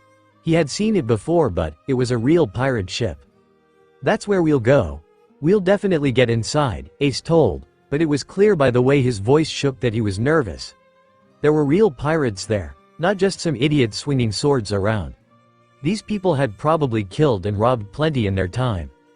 Sabo studied Ace. "Are you sure about this?" The two looked at each other and thought it through once more. They could die if they tried this, still. "Yes. Let's do it." With that, they began their day spying on the pirates. They listened into their conversations from far and near, hiding wherever they could so they wouldn't be discovered. It wasn't simple work, and by the end of the day, they were exhausted. They sat in a safe spot at the edge of the village and ate whatever little food they had brought with them. "It's no good," Sabo sighed. They didn't walk about anything interesting. Just something about some bandits and about the best ale they'd had. "Same here," Ace confessed. "Nothing useful. They didn't seem to be in any hurry to leave this place." Sabo cocked his head after taking a bite of his meat piece he had brought with him, but they did seem a bit cautious of the Marines. "I guess it's nothing unusual, but I just thought it was weird." "You're reading too deep into it," Ace told and leaned back against the wall behind them. "Maybe we just need to call it a day?" He wondered and let a yawn escape him. Sabo frowned, but eventually had to agree. It's going to be late soon, too. Before they could finish their break and leave, there was a sudden commotion. People were running and shouting something, and were running towards the center of the village. The two boys were instantly alert again. "Could it be the pirates?" Sabo asked, coming to the most logical explanation he could find. "No way," Ace instantly defended. "They aren't like that. There's no way," he told and took off running towards where everyone the commotion was. "Wait, Ace." Sabo ran after his friend, hoping that they weren't making a big mistake. It turned out, Ace was right. It wasn't the pirates making trouble. It was some mountain bandits, who had come down to bully the villagers. The two of them stood in the crowd, watching frozen as the bandit punched a child, sending him flying. When an elderly man tried to stop the ugly bandit, a gun was pointed in his direction, stopping all his efforts. The kid was definitely their target, the two of them recognized, as the leader of the bandits went to pick the injured boy up by his neck, chalking him in the process. "Ace," Sabo then whispered, "it's that kid. It's the kid who was with the pirates." And like usual, Sabo was right. It was that kid. Had he done something to upset the bandits? Or were they just showing a pirate their place? They heard the kid struggling to say something, then, the bandit threw him to the ground and kicked his head, letting his foot stay on him. The kid had pissed him off. "He's going to die like this," Sabo said in dismay, never having seen a kid being treated in such way. One of the bandits showed something to the leader, a piece of paper, and the look on the man's face changed. He laughed and lifted the boy up by his shirt and examined his face. "Looks like you're right," the leader told and gave an insane laugh. "What easy money. The Marines have finally lost it." Then, the kid spoke again. "Apologize," he shouted, despite his throat having clearly taken damage before. Ace and Sabo twitched. Was the kid insane? The one who should have been apologizing was him, if he wanted to get away with his life. "I've had it with you." The bandit spoke between his gritted teeth and moved his hand to the boy's throat again. "I'll cut your tongue the next time you say a word." It wasn't an empty threat. Just when they thought that things couldn't get worse, the kid forced the same word out again. Ace and Sabo gritted their teeth. This was it. The kid was going to get it. "I told you to shut your mouth," the man shouted and threw the kid towards his men. "Hold him down," I'll see if he'll feel more obedient with one less eye or ear." The leader pulled out his sword and pointed it at the kid. However, before he could continue, there was a voice. "I was wondering where everyone had gone to. So here you are, Luffy." They all looked towards the direction of the voice to find the red-haired man standing there with a relaxed smile on his face. However, there was some dark feeling in those dark eyes that were focused on the mountain bandits. Somehow, seeing him made the two boys feel much better. "So, it was you bandits from back then who were making this ruckus," the captain spoke, no apparent worry in his voice. "Still in this village, I see, pirate," the bandit greeted, but there was definite hostility in his tone. "Have you been mopping all the floors in the village all this time?" The pirate wouldn't listen, but interrupted the bandit before he finished, not even addressing him. "Luffy, how are you so good at getting into trouble? Maybe you should try to train that punch as strong as a pistol, a little." It was a tease, but also a way to try to keep the boy fed. "I don't know what you want, but you'd better beat it before you get hurt," the bandit warned, but the pirate kept walking closer to them. "If you come any closer, you'll get your head blown off, you coward." And true to his word, a gun appeared to the pirate's head by one of his men. The pirate stopped and listened as the bandit with the gun gave the same threat as the leader had. Like before, the pirate showed no signs of hearing, and just stood there. "I don't know what business you have with this kid, but you better back off. We know who he is, this little shit," the leader warned and tapped the kid, who was called Luffy by the captain, on the cheek with his blade, making the boy flinch. Sabo and Ace exchanged looks at that. They knew there was more to the kid than that if he traveled with the pirates. "He's got a bounty on his head. Hella big one too, for someone so tiny." Sabo and Ace froze. A bounty? The kid couldn't have been more than 5. What the hell had he done to upset the Marines? "Now, I couldn't think of why, at first," the bandit explained, "but then I remembered reading about it some time ago. He's got some shitty luck, this one." He looked down at the child glaring at him and sneered, being born as the son of the worst criminal in this world. The words resounded deep within Ace. He had grown up hearing those words. They had always been aimed at him. Like his existence itself was a sin. His father had been the worst criminal in the world, and all of his bad deeds had now been transferred onto him. It wasn't fair. He didn't even know who his dad had been, yet he hated him more than anyone living. Was this Luffy kid the same? Just because of that, he's gonna live a lousy life in some prison cell, to make sure he won't follow in his father's footsteps.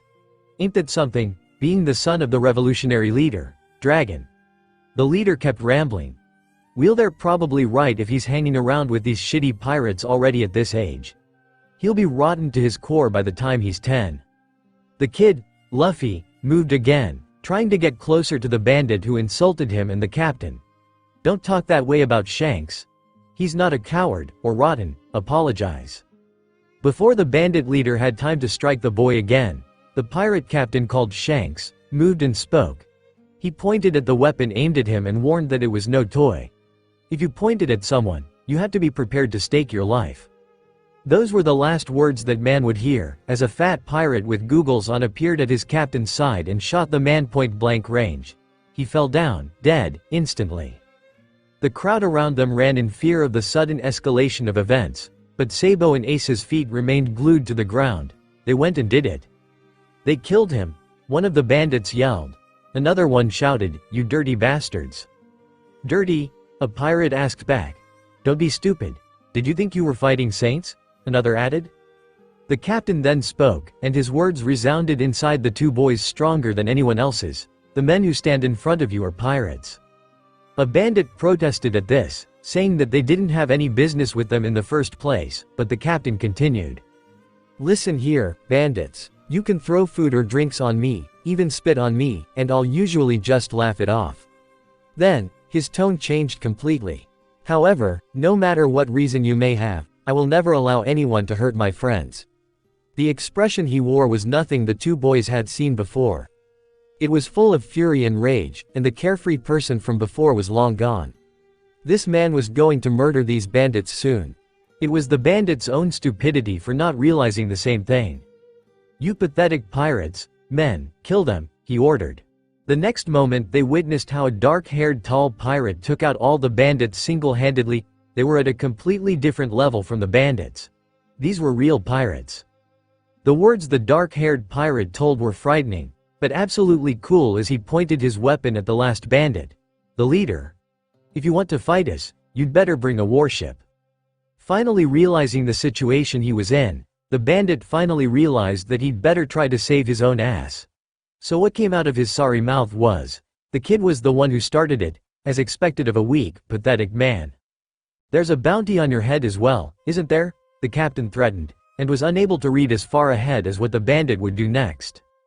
There was a curse, then the bandit threw something onto the ground and everything was covered in smoke. When the smoke finally faded, both the bandit and the boy were gone. The bandit had run off with the kid, determined to get his money one way or another. They had expected the pirate captain to become furious and order his men to find the man, but instead, all the cool they had seen before was suddenly all gone. The man called Shanks suddenly freaked out, shouting in panic at how he let Luffy be taken away and kept asking what he should do. Sabo and Ace could only blink slowly at the sudden development, unsure what had just happened. Then, realizing how open they were, they quickly scurried to hide behind a house, but kept a keen eye on the pirates. They split to find the boy called Luffy, and somehow, the two felt like helping, just a little. However, their future came first, and for that reason they needed to stay hidden. The pirates would find the stupid bandit anyway. The day slowly turned to dusk, and the boy still wasn't found. The pirates were still running around, high and wide, making it very difficult for Ace and Sabo to stay hidden. Once they had found a calm spot for a change, they took the moment to finally talk. "You think he's dead? That kid, Sabo wondered. It's been pretty long." "I don't know." Ace wasn't even sure if he cared. The kid might just be better off dead with the stuff hanging over his head. Just like him. There was suddenly an increasing sound of a child's wails, and Sabo took a small peek at the road next to them. Maybe that's him? Ace took a notice to the sound too, but said nothing. "Should we go and see?" Sabo asked, his voice revealing his curiosity. Ace looked at him with an annoyed expression for a moment before standing up. They didn't really have anything better to do. They walked towards the sound, which turned out to be the shoreline, and were able to find a small fishing shack to hide behind at a safe distance. They could make out the figures of at least 15 pirates, all gathered around something, which they expected to be the kid, as his cries could still be heard from the direction of the group. However, as the pirates moved around, some running back towards the village, the real truth was revealed. Sure, the kid was there, crying his eyes out as one pirate had crouched next to him, trying to comfort him. But everyone's focus was on the figure sitting on the sand in the middle of it all. It was the captain. It was him, but he was missing his arm. It was gone. What the hell happened? Ace asked. He's so strong, so why is his arm gone? Sabo had no answer to his question. He just kept staring at the same scene, unsure how he was supposed to feel. The two watched as the man was given first aid, and what appeared to be strong alcohol to numb his pain, as the kid never stopped crying. He never stopped because it was his fault, they realized. He gave his arm for a little kid like that? Ace asked, slight anger in his voice. Ace? That kid isn't even supposed to be alive, so why would he go so far for him? Sabo stayed quiet as he knew what Ace was actually talking about.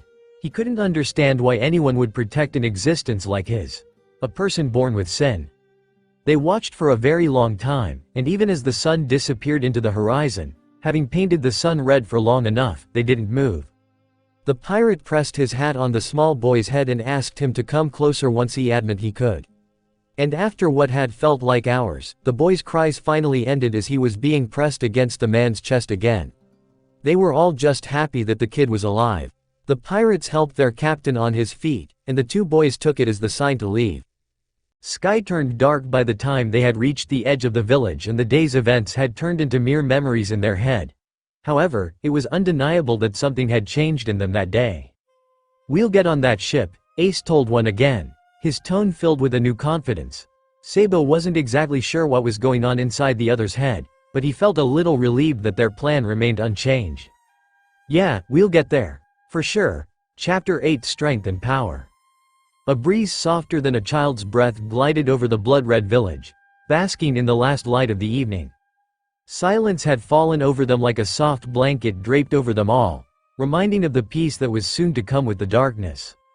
In that quiet serenity, a puff of smoke rose softly in the air from a quiet man. He stood his back against a wall, staring out at the Red Sea and its gentle waves, the colors reflecting from his dark eyes. And next to him stood his captain, whose side he hadn't left for days. His captain, whose hair seemed to turn into flames as the red from the sun met his.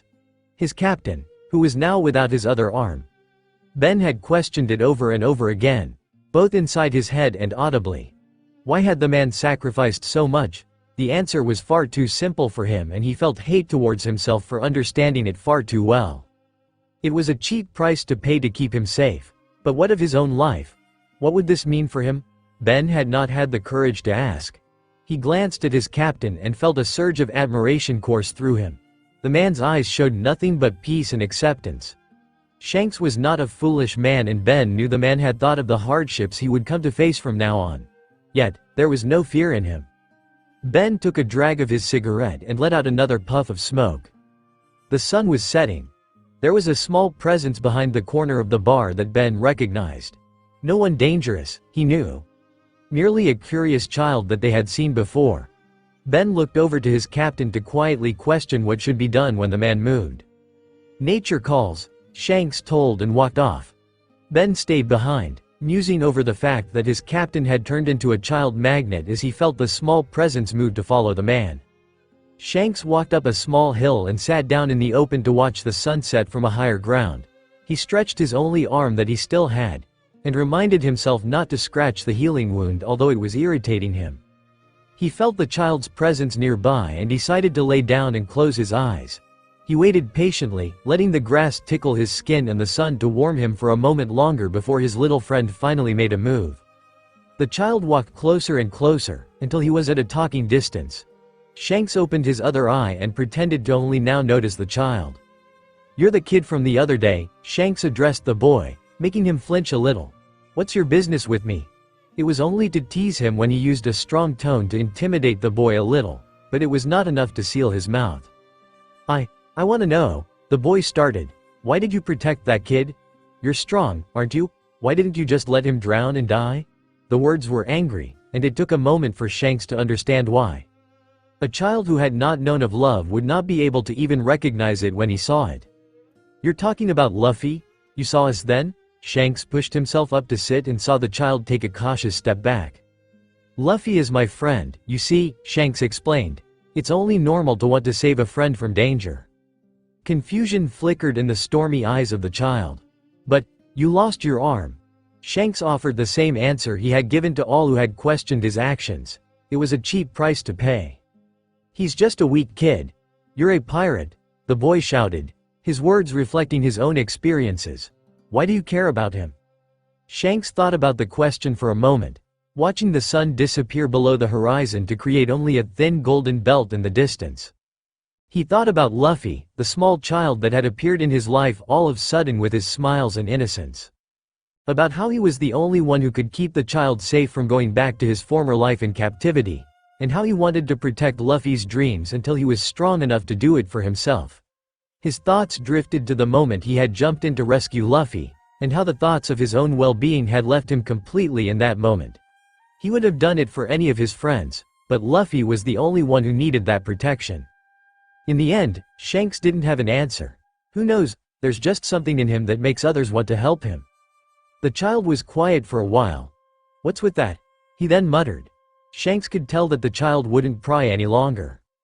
The man gave a low chuckle before leaning back, reminding himself once again that he could no longer support himself with his left arm. He looked at the freckled child again and wondered if he would give his name this time if he asked. Not wanting to pry or scare the kid away, Shanks decided against it. "I heard he's the son of a devil," the boy suddenly spoke. Shanks raised his brows at that, but listened on as the child continued. "I heard he's got a bounty because his father is a criminal. He's not even supposed to be alive in the first place, so why don't you just get rid of him?" It dawned on Shanks then. He had had a feeling about the kid before, but now he knew for certain. He hid this knowledge behind a well-managed mask as he thought of an answer. Who his father is doesn't matter, nor the things he has done. Luffy isn't guilty of anything, especially not of his father's actions. The child averted his eyes, but Shanks could see the storm raging in them. And just like that, the boy was gone again. They had all retired to their ship and had gathered on the deck after a good meal. The stars were already out and the sea brought a slight chill. Shanks looked down at the child sleeping on his lap, brushing a few remaining tears from his round cheeks. Luffy had been upset every day, and could not stop crying whenever he saw Shanks and his missing arm. It was not the first evening Luffy cried himself to sleep, and Shanks had doubts it would be the last. Shanks' thoughts drifted in the calm evening. They had been through much during the almost 7 months that had passed since they had decided to leave Grand Line. It had not only been a stressful time for Luffy, but for the crew as well. They hadn't ever experienced the feeling of being hunted, but with the Marines constantly on their tail, they had barely had time to breathe. They had all suffered, physically and mentally, with the constant need to look over their shoulders. And when they had finally reached safe waters, another bomb dropped on them when Luffy's bounty was announced. It seemed the world government had deemed that while they still needed him, Luffy was the living proof of what they did behind hidden doors, and as such, Luffy was a danger to them all. And so the bounty stated as such: alive, 100 million belly; dead, 60 million belly. It was a never-seen-before bounty, and so the world was quickly in uproar about the Devil's Son. Luffy was painted as a dangerous criminal, his blood being tainted with his father's blood. The entire world was against him.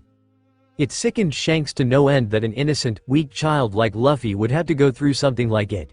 And although they tried to shield him from the truth as much as they could, Luffy always knew there was something wrong.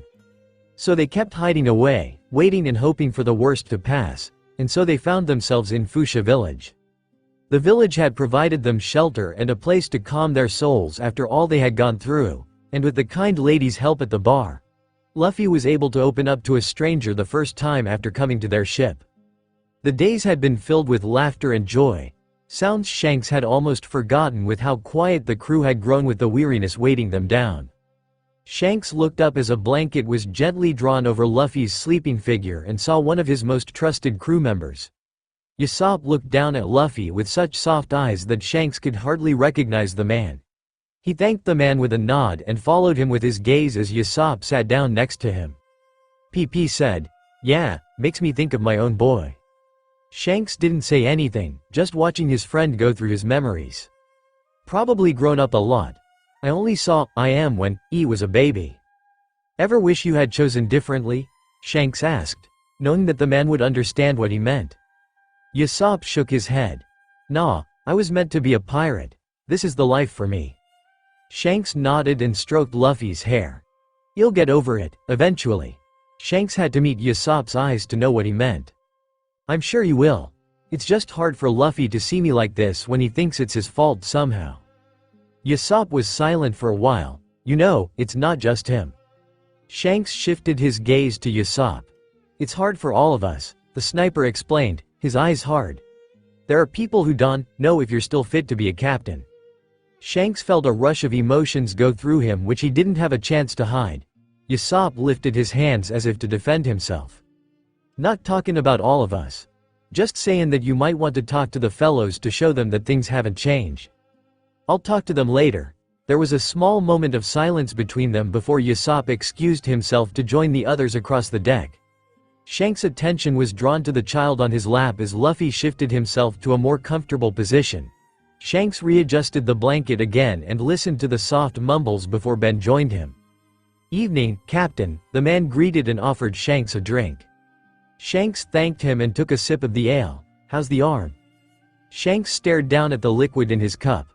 Better, he answered honestly, then added sheepishly, not sure if I can get used to this missing feeling though. Ben studied his captain for a moment. Shanks couldn't quite tell what the man was thinking about. Then, the look was gone and the atmosphere turned lighter once again. You'll be fine. It wasn't an encouragement, it was a fact. The blind faith Ben put on him caught Shanks off guard for only a moment. Yeah, I think so. A fond smile spread on Shanks' face as he looked at Luffy's sleeping face. He'll be okay, too, Ben reassured, earning a soft laugh from his captain. Usopp said the same thing just now. There was a small change in his eyes as worry mixed in. I'm not sure if it's that simple. Sensing that there was a matter of importance to talk about, Ben moved to sit in front of his captain. Their eyes met. Things like this will keep happening. I will keep getting hurt, and so will all of you. It comes with the life. Shanks' fingers glided over his new injury unconsciously. I can't keep him with me at all times. Ben pretended to be thoughtful for a moment before a smirk pushed through. Then maybe find someone who can, he suggested. What are you talking about? Ben cocked his head towards the island. That kid, why don't you take him with us? Shanks' eyes flew wide open. What, you must be kidding. The dark-haired man put a finger to his lips to remind his captain not to shout as Luffy was sleeping. Thankfully, Luffy remained asleep. All too used to the rowdy pirates by then. Luffy could use a friend of his own age. Children grow up that way. Besides, it's not like you haven't broken your own principles before. Ben pointed at Luffy with his eyes. Shanks gave an exasperated sigh.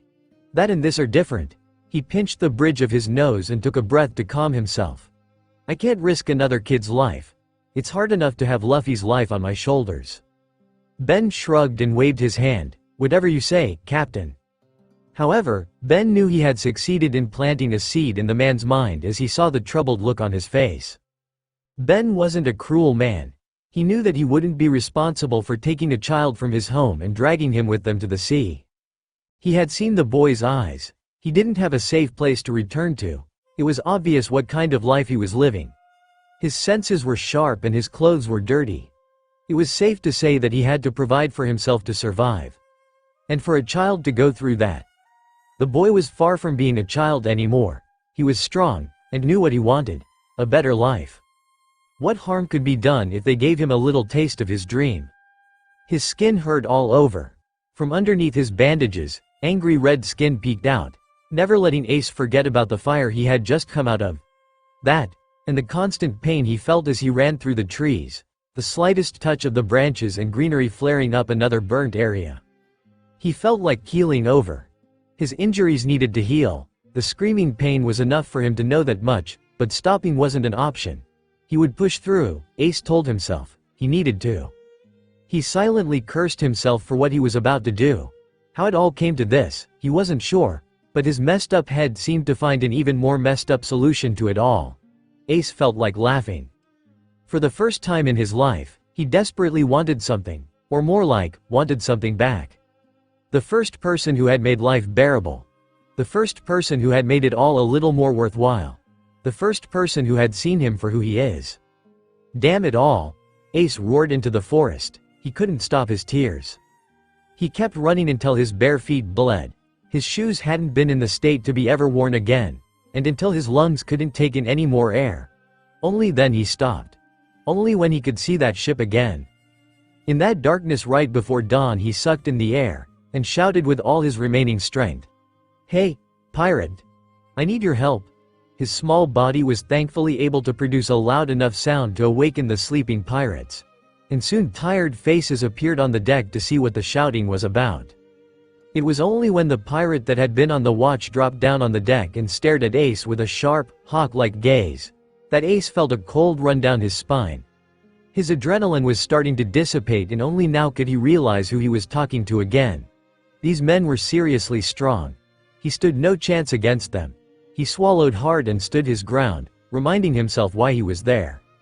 The watch dropped onto the dock with as much ease as when he had dropped down from the crow's nest. Had he been just a normal human, his legs would have been broken by then. The man approached Ace slowly, studying him for a moment without a word. Ace had to fight his urge to run. "What's with you, brat?" the man asked. He wasn't being exactly threatening, but there was a tone to his voice that told Ace to select his words carefully. I want to see your captain," Ace told, trying to keep his voice steady. The captain? Not going to happen. Ace hadn't thought about his plan all the way through. Of course they wouldn't let him see the man in the middle of the night. Just when he was about to ask again, a voice called from the deck, "Let him come up." Ace recognized the man. He was always with the captain. With how the watch immediately listened, Ace was sure the man held a high status in the crew.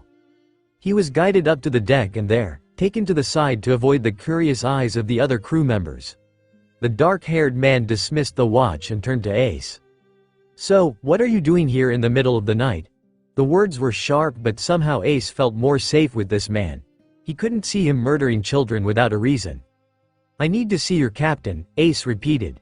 The man crossed his arms. "If it were that easy, we would all be dead by now." Of course it wasn't that simple. However, Ace was far from ready to walk away. "My friend was taken. I can't save him by myself." It was all Ace could manage to tell, both because he felt too intimidated to say anything else and due to his exhaustion. The man stared at him for almost a minute before moving. He looked over to the other pirates and called the name of one of them. "Take a look at him." Ace opened his mouth to protest, knowing that to medical attention, but his mouth quickly shut when the man stared hard at him, telling him to sit down. So he did. Ace watched as the man left. The medic came and Ace tried not to think about how he wanted to kick the man for touching him. The last hostile thought left him once a salve was put on his burns and all the pain he had felt melted away for at least a moment. He felt so exhausted that he hadn't even noticed when the man had returned. He had apparently lost consciousness for a moment as he woke up to someone tapping his cheek. His eyes flew open to find the dark-haired man crouching next to him. Ace leaned away from him in an instinct. The man pointed at something behind him. "He's here." And surely enough, there was the red-haired man once again. Ace jumped to his feet, wincing when his wounds protested against the moment. The man's hair was sticking up in every direction and he couldn't stifle a yawn. Straight out of bed then, Ace thought. "So," the man spoke, "what are you here for?" When their eyes met, Ace felt wide awake again. Although the man's guard was down, Ace could see in those eyes that he was far from harmless. "My friend," Ace started and cleared his voice, "he was taken. I can't get him back on my own." The man sat down and told something to a nearby crew member. The man left somewhere.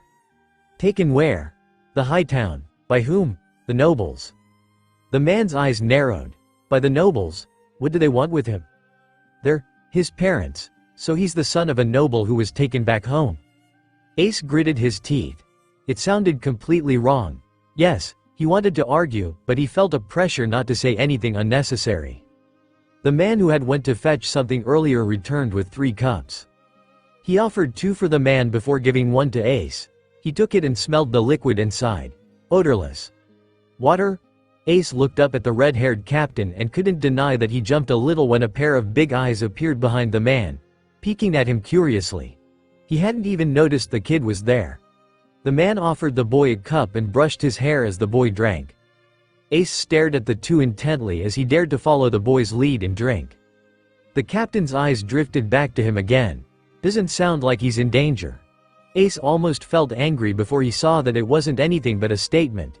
It was a suggestion to tell him more. Ace felt thankful for how much better his throat felt when he had drank. They aren't good people. They're holding him against his will. Even if he went willingly, that doesn't mean. He went willingly? The man cut him off, his tone a little more sharp than before. He had no choice. They were about to kill me, Ace shouted, regretting it instantly. He settled back, trying to hold himself together. Getting killed there wouldn't accomplish anything. He flashed back to the moment he had been pushed down onto the ground, unable to move a finger as Sabo was taken away from him. He had begged for Blue Jam not to hurt him, the idiot, and told his father he would do anything he wanted if only Ace stayed safe. Ace had felt so sick and angry. Still did. He had watched Sabo walk away, knowing that there was no way to help him. "I see," the captain told. "So what do you want from me?" Ace knew that it all came down to this moment.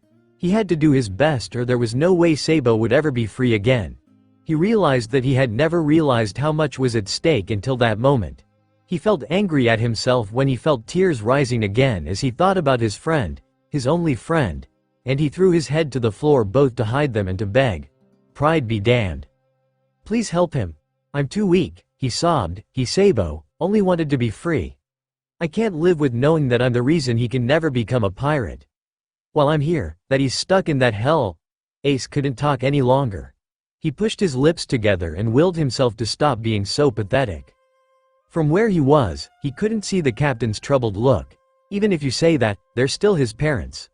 "I can't just rob a kid from their home, no matter what the situation is." Ace lifted his head, his anger radiating through his teary eyes. "They aren't parents, they're all monsters." When the man only narrowed his eyes, Ace continued. "They set that fire in Grade Terminal. You saw it too, didn't you? They burned everything there was. The houses, the people. Ace could see a shift in the man's eyes.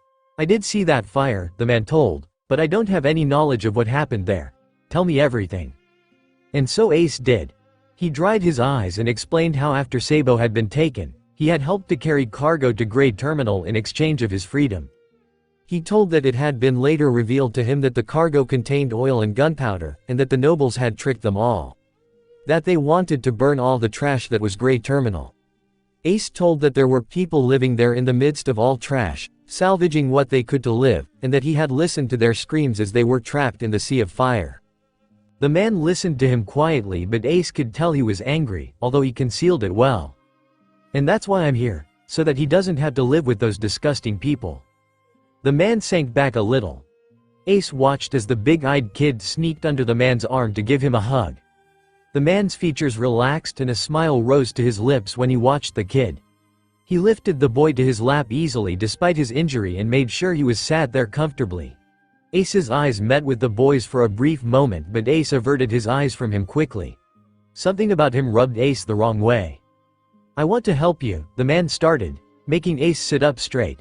But there isn't much I can do. As you know, I'm a pirate. What do you think would happen if I went and threatened nobles? Ace pushed his lips together. But you're strong, you can just kill all of them. It doesn't work that way. The pirate looked angry at him for even suggesting that. Nobles have connections to the Marines. Due to situations, we cannot afford to get caught. Ace didn't miss how the man tightened his hold on the boy on his lap. And definitely not for the sake of saving a kid we don't have anything to do with. Before Ace could say anything else, the man continued, and say we did get him out without incident. Well then, you're children. The same thing will happen all over again eventually. Ace felt a rush of anger go through him. It was true. All of it. They were still too weak to fight against the power of the nobles. The fact was infuriating. Before he had even thought about his words, they slipped out, then take us with you. He could hear the men around them shift, murmur and sucking in breath at the suggestion. It was absolutely crazy, Ace knew. There was no way they would ever go for it. A laugh broke the tension in the air. The captain was laughing loudly, the boy having to hold onto the man as to not tumble down from his lap. A kid like you? No way. I have no use for two weaklings. It was a justified thing to say, Ace knew. But something inside of him snapped at those words. He couldn't control himself. He had been a crazy idiot ever since he had been separated from Sabo, but this took the cake. He found himself flying in the air, jumping to attack the man, and briefly wondered when he saw the amused eyes of the pirate if this was where he was going to die.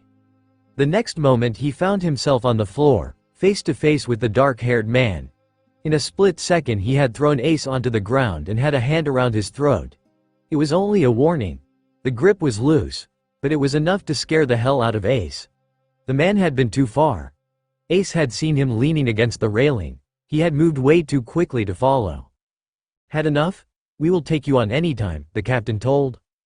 Ace had to take a moment before he managed a nod.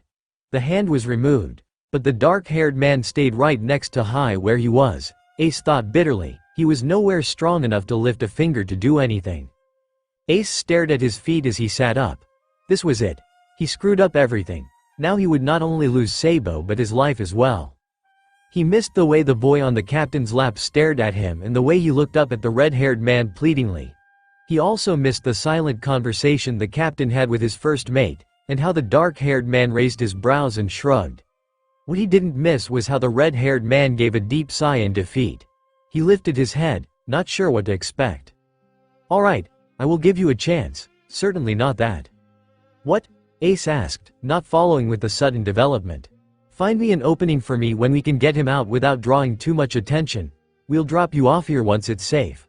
What you do after that is up to you. Ace couldn't believe his ears. You're serious? The man smirked. Yeah. Now, you want to save your friend, don't you? Find us that opening. And don't get into trouble. Ace was in a state for a moment before the words registered. He jumped to his feet, and for the first time in his life he said an honest thank you. The man only waved him off. Ace didn't wait for a second longer and was off the ship before anyone could tell him otherwise. His feet felt lighter than before, even though the pain had returned. He ran faster through the woods as the sun peeked out from behind the horizon. and let a smile rise to his face. This was it. He could save Sabo. With this, they could both become free. Sleep had taken him before Ace could even begin to form a rescue plan, and he had no other choice but to let his body rest until the day had passed. He awoke during the night and was surprised to find that a meal had been left for him to eat when he was able. With renewed energy, Ace felt instantly better and was able to leave for an investigation. He went to their hideout first and gathered their things in the treehouse so that they could leave in a moment's notice if it came down to it. It wasn't much, some clothes, some money and treasure, and a few important objects they had managed to salvage from Gray Terminal. He packed them in a single bag they owned and left it to the hideout. He would get it later when he returned from Hightown. Ace used his usual route, only remembering the horrible happenings from only days ago when the burnt smell reached his nose and he could see what had once been familiar burnt to ash. He had to stop for a moment to convince himself that the black burnt earth had once been a place of exploration and joy for them. People had lived here, perhaps it hadn't been an ideal life, but they had still been alive, had a place to call home. Now, it was all gone. In a matter of a moment, due to the whims of the nobles, their lives were ruined. Because of them his life was about to be ruined. Ace reminded himself of his mission. He wouldn't let it end there. Sabo would get his freedom. Both of them would. With determination burning inside of him, he tried to ignore how hot the earth felt underneath his feet, and how the deep black color painted his body as he walked towards the Great Gate.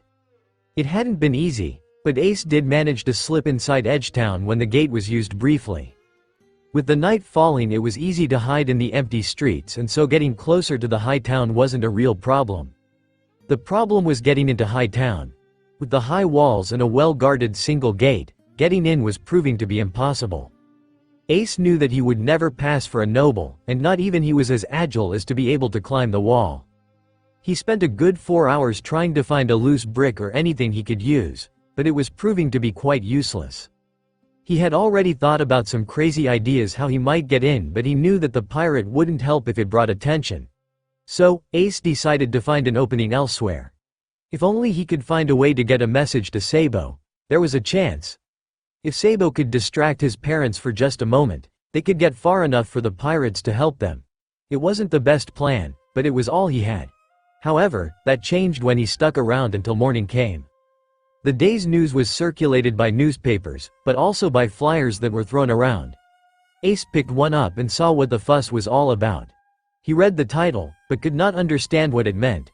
He read further and, for his surprise, found his opening. All citizens to gather in port by midday to greet the visitors, it said. Ace didn't have to read further to know that this was everything he needed. With all the nobles gathered in one place, Ace could sneak in the midst of them and grab Sabo. Whoever these important people were, the nobles would surely be too focused on them to notice a single child missing. With the flyers tightly in his grasp, Ace took off running back to the gates so he could inform the pirates. The thundering in his heart kept going even as he grabbed the bag from their hideout and said goodbye to the treehouse, knowing that this might be the last time he would see it, and ran back to the bandits' house. He needed everything he could get from them, be it food or other supplies. However, his excitement quickly turned to a very different kind of feeling once he reached his destination. What the hell is this? Ace muttered only a moment later, a letter held in his grasp. It was delivered this morning, Dogra explained. That's not what I'm asking, Ace shouted. Dogra flinched at Ace's outburst. I'm asking what the hell this means. Dogra tried to explain that he hadn't even seen the contents of the letter and so it was impossible for him to know, but Ace was out before he could hear it. His heart was racing, but he noticed that he was standing in crossroads. Go back to the town and try to find Sabo before he left by himself, or go to the pirates and try to get their help. Ace cursed, his mind not working with the pressure of time on his shoulders. Eventually, he did what he always did, followed his gut and took off running, never looking back at the people who had cared for him since he was a baby. He pushed through the pirates, not even pausing to think it could land him with a sword in his side, and ran to the deck. By sheer luck, the captain was outside and Ace was able to run up to him. I need your help, he told and tried to catch his breath. The captain eyed him. I thought I told you to find us an opening. I did, but, he swallowed. He's leaving, How? I don't know, Ace almost shouted. But we need to stop him. He plans to set sail alone today. I can't let that happen." The man looked thoughtful for a moment, then turned to get something from the top of a crate. Ace saw it was a newspaper even before an article was opened up for him. There was a picture of a strange-looking man in some sort of costume. "Did you know about this?" the man questioned. Ace was confused for a moment before he remembered the flyer he had with him. "I read about it today. What of it?" The pirate gave a sigh and rubbed his temple. "These people are the most powerful people in this world. They are what we call the world nobles. Due to their heritage, they have the power of the world on their side." "They're that strong?" Ace asked. "Not them, but they do command all the marines, and the power of the world government. Those people are the ones who we will have a problem with." Ace frowned. "So you can't go because you're scared?" The pirate looked a bit troubled. "Not exactly. But we'd rather avoid being seen by them. We haven't exactly been in their favor lately. I'm sorry about your friend but what, you're just going to give up?" Ace exploded, all care of his own well-being momentarily forgotten. "You haven't even tried." The captain was about to say something, but couldn't as Ace hadn't said the last word. "He's my only friend. If he leaves like this, I will be alone." Ace hadn't even realized his words before they his mouth. However, as much as the reality pained him, it also struck a chord within the pirate. The man stared at him intently for a moment, creating a tense silence, before he turned around to give orders to the crew. Ace stood in a sort of daze, once again feeling strange as he hadn't lost his head, and only realized that the ship was about to depart when the ropes were unfastened. And it was only when the ship had left the small port that Ace realized that he had started something there was no coming back from. And there it was, the biggest ship Ace had ever seen. The pirate ship seemed tiny in comparison to the ship that carried what the pirate captain had called the world nobles, and Ace had no doubt that the big sail that carried the four-pointed symbol could envelop their ship easily had they had a chance to try it. The pirates decided that they needed to stay in hiding for as long as they could, and so they had found a safe spot for them a little way from the port. From there, they could see most of the events that took place. The people were celebrating with bright colors and flamboyant clothing. Ace had gotten the chance to see through the telescope to see the details, and you could faintly hear music coming from the port. Everything seemed to go perfectly, but Ace could feel the tension in the air coming from the pirates. They could see something that he wasn't able to, but he didn't dare to ask. "A small boat is leaving from the port," the dark-haired man reported as he looked through the telescope. He handed the device to the captain, who confirmed it. "Boy, remind me, what's the name of your friend?" the man suddenly asked. "Sabo," Ace quickly responded. The man was quiet for a moment and let the telescope fall. His eyes were fixed on the horizon. This might be bad. Ace was just about to ask when there was a sound of a cannon being fired. Ace felt his blood run cold. He couldn't hear the captain shouting orders, nothing but the sound of his blood flowing to his head reached him. His eyes slowly lifted to the scene that was quickly moving closer. The grand ship in the empty waters, and next to it what had once been a small boat, now engulfed in flames. He didn't need to be a genius to figure out what was going on. "Sabo!" Ace shouted from the top of his lungs, and almost went over the railing with the force he slammed into it. Even with full speed, the ship seemed to be moving too slowly. Ace needed to get there now. Sabo was there, in the flames, all alone. Sabo had been fired at, because Ace hadn't been there. Because he hadn't been able to protect Sabo. He had been too weak. He was always too weak. Even now, damn it, Ace shouted and pounded his fists against the wood. He kept going until there was a strong grip on his arm. He didn't look up for a moment, the blood in his head blinding him of everything. But once he was able to, he saw the stern look of the dark-haired pirate. Before Ace could even begin to feel remorse and fear, the man told, "We'll save him." They weren't words of encouragement, they were a fact, a definite promise. Suddenly, Ace remembered how to breathe again. He fell to his knees and stared down at his own two weak hands that couldn't save anyone.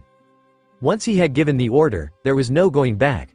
They would be seen by the world nobles, and their whereabouts would become known by the entire world. Shanks knew all of this, and knew he was risking it all for just a bunch of kids, and damn, had he really become this soft? Shanks' thoughts were all over the place. However, a cool calm took over him once he saw aboard the ship where the world noble was aiming his weapon towards the already sinking boat. "Fire a warning," And just like that, their attention was on them.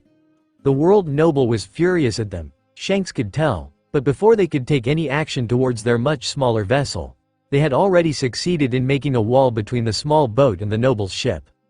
And then, there was a stare down. Shanks' eyes stayed locked with the world nobles. They were that close, as if daring him to make a move. This way of buying time was desperately needed in order to save the boy from his sinking boat. While the celestial dragon considered his options, Shanks could hear how the rescue mission progressed from behind him. Once he heard the relieved shouts of the boy who had got them in that mess in the first place, Shanks knew it was time to go. It was also when the celestial dragon had decided that he couldn't take the insult. It was like that the crew once again found themselves fighting for their lives. However, escaping from the single world government ship was almost child's play for the men who had been running for nearly 7 months, and they reached open waters quickly and without injury. Shanks was glad to see the two children reunited, but that joy was soon gone when they had to taste the true power of going against the will of a world noble. Battleships gathered around them from all directions, blocking their path completely. "Seems like they intend to sink us here," Ben pointed out. "Then let's make sure not to give them that satisfaction." They pushed ahead, planning on breaking through the line. There was no other way.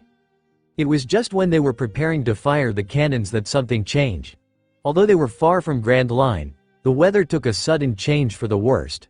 Strong winds forced the ships to change their course just to stay afloat, and so the wall of battleships crumbled in front of their eyes. "This is our chance," Shanks shouted and encouraged the men to guide the ship to safety. "An unknown vessel at 5 o'clock. A watch shouted from the rear. Shanks quickly joined him to confirm his sightings, and saw an unmarked ship following them. "Who the hell are you?" Shanks quietly questioned, knowing that the ship belonged neither to the nobles or the marines. However, he didn't have a chance to question it further as a fleet of battleships managed to get close enough to fire their cannons. Shanks pulled out his weapon for the first time since losing his arm, intent on protecting his crew. They kept losing speed with the battleships blocking their way, and the much bigger unmarked ship was quickly right behind them. To everyone's surprise, the ship attacked the battleships instead of them, and forced its way in between the two sides. With the horrid weather, it was impossible to tell who the cloaked people aboard the anonymous ship were, but Shanks took the chance they had been offered. Their ship sailed away from the stormy seas, leaving behind their rescuers and their pursuers. Once the wind had calmed and they were surrounded by nothing but endless sea, they could finally take a breath of relief. Shanks took a damage report, ordered a good meal to be prepared for the men, and set a new course for them. With all his duties, he completely forgot about the 2 extra passengers they had. It was only when the blonde boy came to thank him that he realized his mistake. "Thank you for saving me," the blonde told and gave a small bow. "I'm in your debt." Shanks opened and closed his mouth, trying to decide whether to answer the boy or scream at the fact he forgot they were there. The freckled boy stood behind his friend, looking surprisingly sullen despite the feat they had accomplished with the near-impossible rescue. Shanks threw his head back and held his palm against his forehead. "Oh shit," he muttered. The 2 boys looked confused when he remembered, "I was supposed to take you back to the village." And like a child, Shanks whined over his shoulder to his first mate. "Ben, what are we going to do? Now there are more kids aboard." Ben almost laughed at his captain. "Guess we need to have them around for a little while. It's not like we can just drop them off here, and going back isn't exactly an option." "But they're just a bunch of brats, are they?" Ben questioned and glanced at the said boys. It was a challenge for them, Shanks knew. He fixed his straw hat on his head and "Look, hoist until we find a place to drop the 2 of you off at, you hear?" The 2 couldn't hide their excitement with the grins that spread on their faces. Shanks told one of the men to show the 2 around and find them some work to do. He had better things to do than babysit. He went to his quarters and closed the door behind him softly. His steps were soft as he went to the smaller of the 2 beds in the room, lifting up the chair that had fallen over. He sat down and reached his hand towards the small figure in the bed, softly petting his dark hair before feeling his forehead. Luffy was once again sick with fever, his small, weak body unable to take the stress of Shanks' injury. The man knew the boy would be fine in a few days' time, as it wasn't uncommon for him to be sick, but the knowledge never made it easier to watch. "Hey Anchor," Shanks spoke softly, "it looks like we're going on another adventure. Chapter 9 Behind the Curtains. Most likely, they had made a terrible mistake. Whatever they had thought a pirate's life would look like, it was nothing quite like this. There were no adventures to be seen, no monsters to fight, no robbing, no killing, no nothing. The only thing that was as they had imagined was the drinking. All day and night, the men would down more than a few barrels and somehow do it all again the next morning. There was always someone singing, but once they had heard the songs 100 times in the 1 week they had been aboard, they became more of an annoyance. What was the worst, however, was that none of the pirates seemed to really mind what they sighed in a content manner to be peace. All the excitement that they had gone through with Sabo's rescue and their narrow escape had vanished from their memories with the pleasant breeze and sunshine while they sailed through the peaceful seas. Ace and Sabo decided that these pirates were far from what they had originally thought. They weren't strong, or at least brave, and their lifestyle all but destroyed the image they had of pirates. Cowards was what they were. And it wasn't like they could go back anymore either.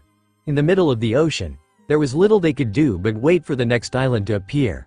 Then, it was just a matter of leaving to start a new life. Perhaps they would start building their pirate ship and show these idiots what a real pirate looked like. Until then, they had a lot to put up with. With eyes on them around the clock, Sabo and Ace were cautious in their every action, both not wanting to anger their rescuers and not wanting them to know much about the two of them. Safer that way, Sabo had said.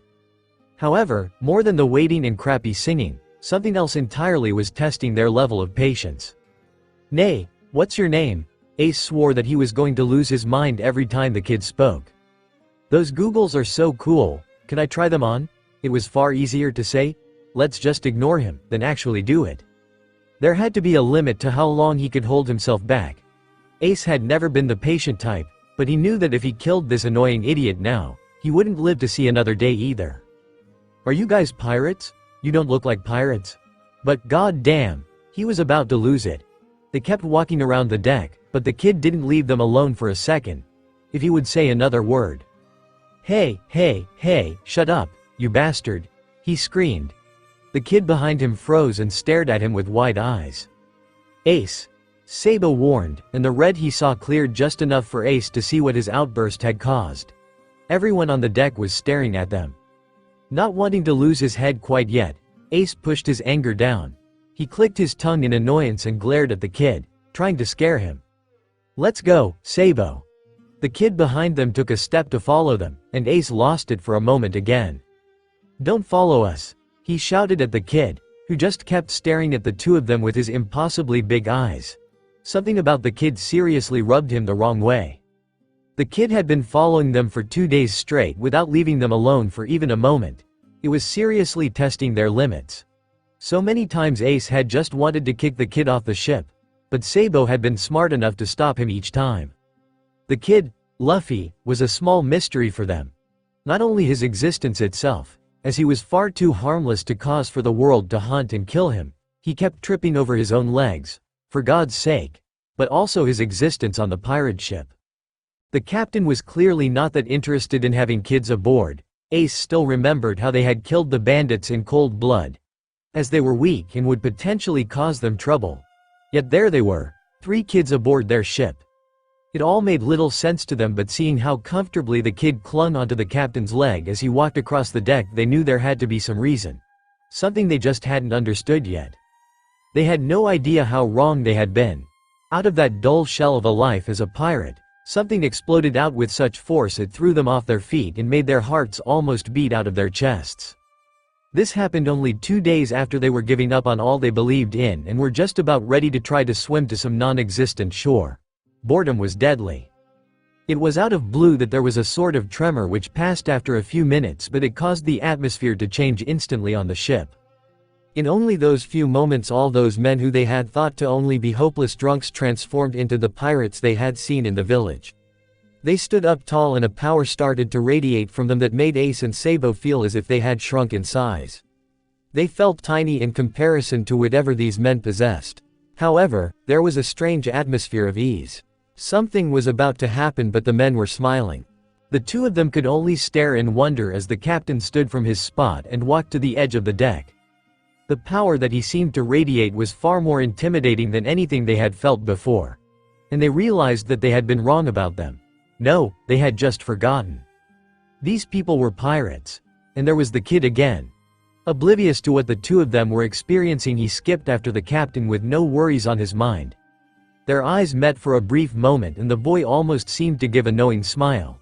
Maybe, just maybe, he did know. It was a strange contrast. Maybe like seeing a bear and its weak cub next to it. No, it was like seeing the giant tiger from the forest along with a baby bunny. Two things that shouldn't be together. Strong and weak. And so they wondered once again. Why was the kid allowed at the man's side when he had nothing? They had no chance to wonder about the change that had occurred on the ship when the ship suddenly rocked to the side and water splashed violently, creating almost a small rainstorm over them. They tried to cover their eyes from the rocketing droplets, and only when they could open their eyes again they saw the long shadow stretched across the deck.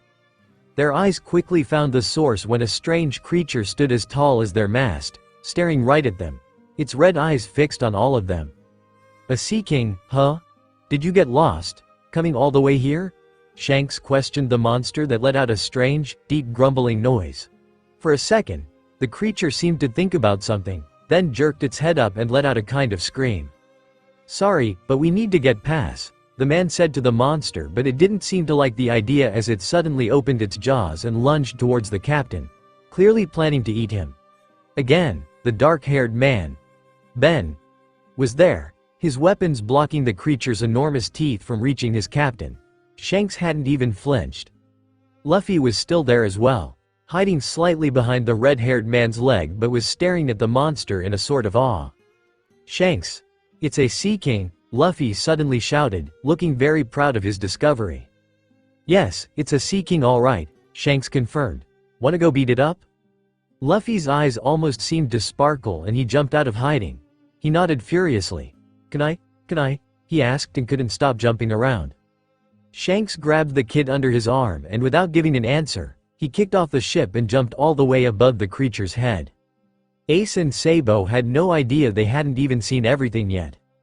Ben let his weapon fall once the creature retreated, and none of the men moved to help their captain even as he seemed to have let himself become the perfect meal for the Sea King. The monster was about to open its mouth again to catch the falling pair inside what would become their grave, but Shanks moved before it could. What the two of them first thought was some kind of rope they soon realized was an arm stretching. Their jaws drew was Luffy's arm. While it's stretching, they screamed and earned only laughs from the other men.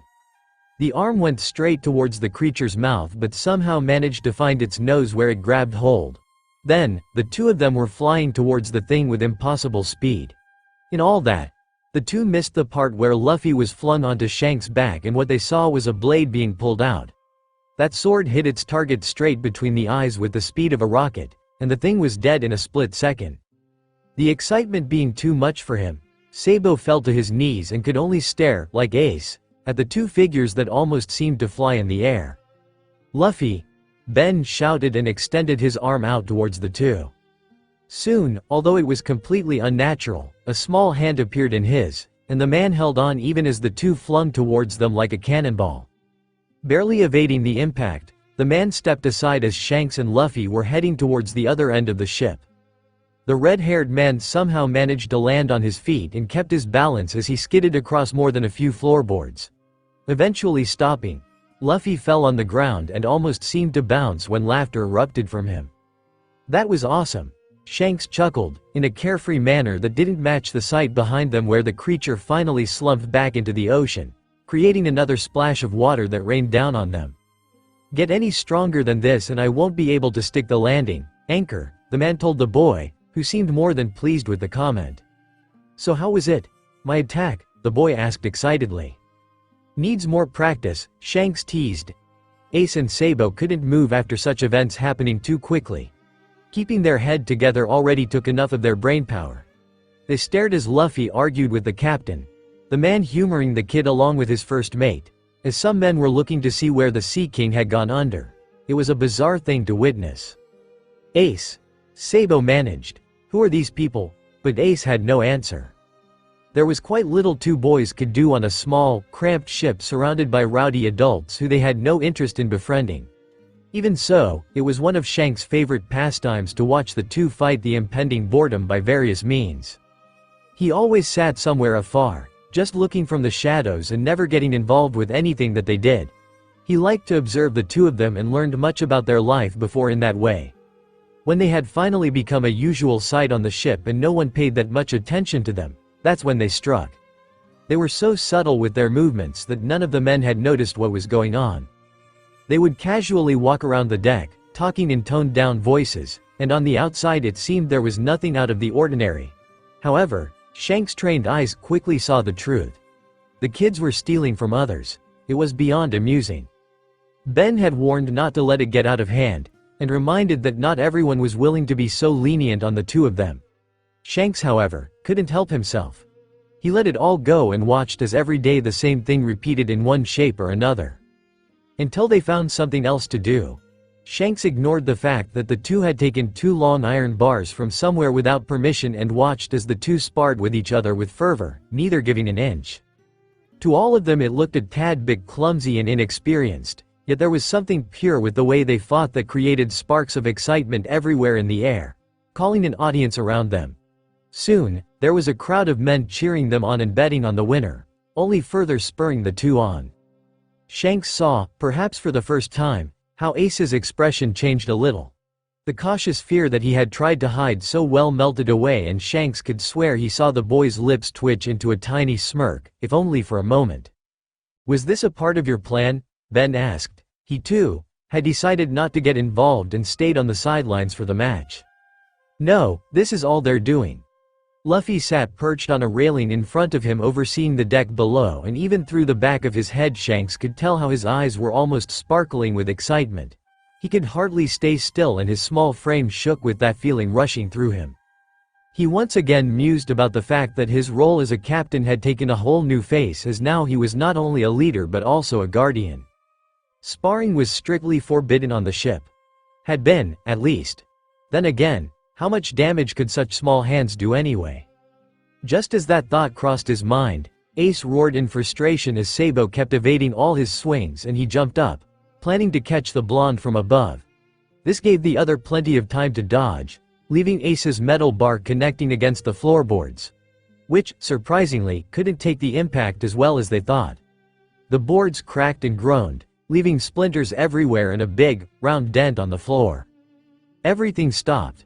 The stunned silence lasted for a good 3 seconds before the shouting started. "What did you do? You just broke the ship. What were you thinking, you idiots?" The two boys threw down their weapons and backed into a corner, their eyes revealing more fear than there should have been. Clearly, they still misunderstood their intentions in many ways. Shanks broke into a hearty laughter, silencing the angry men with just that. Luffy's tensed shoulders fell and he jumped at Shanks' arm that caught him with practiced ease, as the man walked closer so all his men could see him. Now, Shanks said, "It's just a few broken floorboards, nothing to get so worked up about." The tension was gone in a mere few seconds. Shanks saw how some glanced at his missing arm and seemed a little ashamed of themselves. "Ace, Sabo," Shanks called for the kids who came out of hiding a little nervously. "Next time, try to control your strength a little. Alright?" The two looked baffled at the lenient treatment and nodded several times. "Now, help the kids fix that up, alright?" he added, and some guys groaned as a response. He was about to head to his room when a voice called back, "No, please let us fix it, we broke it after all." Sabo's eyes were pure and honest, qualities about children that Shanks had found himself to be a little envious of, and could not refuse his request. He nodded and said nothing, not wanting to put any pressure on the kid. Fixing a ship wasn't as easy as one would think, especially for someone shorter than the sword resting at his hip. Luffy's eyes never left the two, his gaze tightly locked on the two boys over Shanks' shoulder. He woke up to banging sound coming from outside. It was pitch black all around him, even when he opened his eyes, and for a moment he wondered if he was just dreaming. However, the sound persisted, and he found himself waking up. He pushed himself up to a sitting position and the straw hat that had been covering his face fell down on his lap. It found its place on the top of his head next, and he could finally make out the room a little better with the small amount of light coming in from the gap of the ajar door.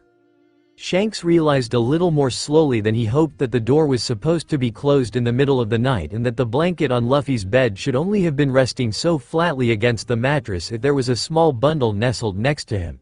There wasn't. Every time he lost sight of the boy, he couldn't deny that his stomach would drop a little and that his throat felt a little too tight until he saw him again.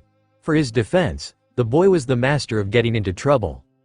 Tonight the luck was on his side as he didn't have to go far to find him.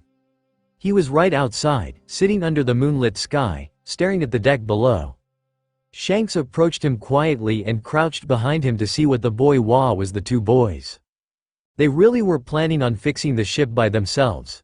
For a moment, he felt as fascinated at the sight as Luffy was. Watching Sabo measure and draw lines on the boards, looking through a book for instructions, as Ace would saw and hammer as told by the other. They worked in almost a strange piece, each knowing exactly what their role was and seemed to know exactly what the other was thinking. You could almost call it harmony. Shanks peeked into Luffy's dark eyes and saw how they were deep with his secret thoughts. His expression revealed nothing, and every time Shanks saw him stare at something like this, he found himself being drawn into it. "What are you thinking about there, Anchor?" Shanks quietly asked and sat down next to him softly as to not make any sound. There wasn't even a smallest twitch on Luffy's face to indicate he had even heard Shanks, and his eyes never left the scene in front of him. Ace and Sabo. He started and closed his mouth again. Shanks waited patiently for the boy to continue. "They're kids, but they're really different from me." "What do you mean by that?" Shanks couldn't help the small smile that rose to his face whenever Luffy was thinking so deeply about something. "I dunno. But somehow, it's like that. I mean, why else won't they be friends with me?" Shanks felt a little sorry for the kid. They all had definitely had a little too rosy picture painted when the kids had first arrived that the three of them could become friends. They had hoped that Luffy would be able to be a kid for once if he could play with actual children and not some old men with the mental ages of 10-year-olds. The reality hadn't quite turned out to be as kind, and while Shanks hoped that it wouldn't affect Luffy too hard, even that wish seemed to have been mere wistful thinking. It was hard to find an answer to something like that, and Shanks found himself looking at the two boys again. They hadn't seemed to notice their presence and were completely focused on their task, and seeing their somewhat relaxed expressions made Shanks feel a little relieved. Perhaps it was when they could be just the two of them like this that they could feel safe. A thought came to him. "You see, Luffy, friends help each other, right?" Luffy nodded. "I think Sabo and Ace are just so used to helping each other that they think they don't need help from anyone else." "Yeah, they're always by themselves," Luffy agreed. Shanks smiled at himself. He came up with a great answer after all. "Maybe you can help them a little sometime then? I think they would appreciate some help when they don't know something about this ship or us, for example. You can help with that, right?" Luffy's eyes grew wide as he looked at Shanks. His shoulders rose and a smile finally grew onto his face. "Yeah, I'll help." Shanks patted Luffy's head. "Good, now, how about we go back to bed?" Luffy nodded and, the spoiled kid he was, raised his arms in a silent request to be carried. Shanks swore to himself that he was a lost cause if he was trying to raise the kid to be a pirate someday, and he hoped that those big, innocent eyes never lost their power so that the whole world might just crumble at the sight of them like he already had. Luffy quickly snuggled against Shanks' chest when he was off the ground, and so he missed how Ace was now staring at them. Shanks could quite not place the feelings behind the usual, hard look, but if he were to guess, it would have been something akin to envy.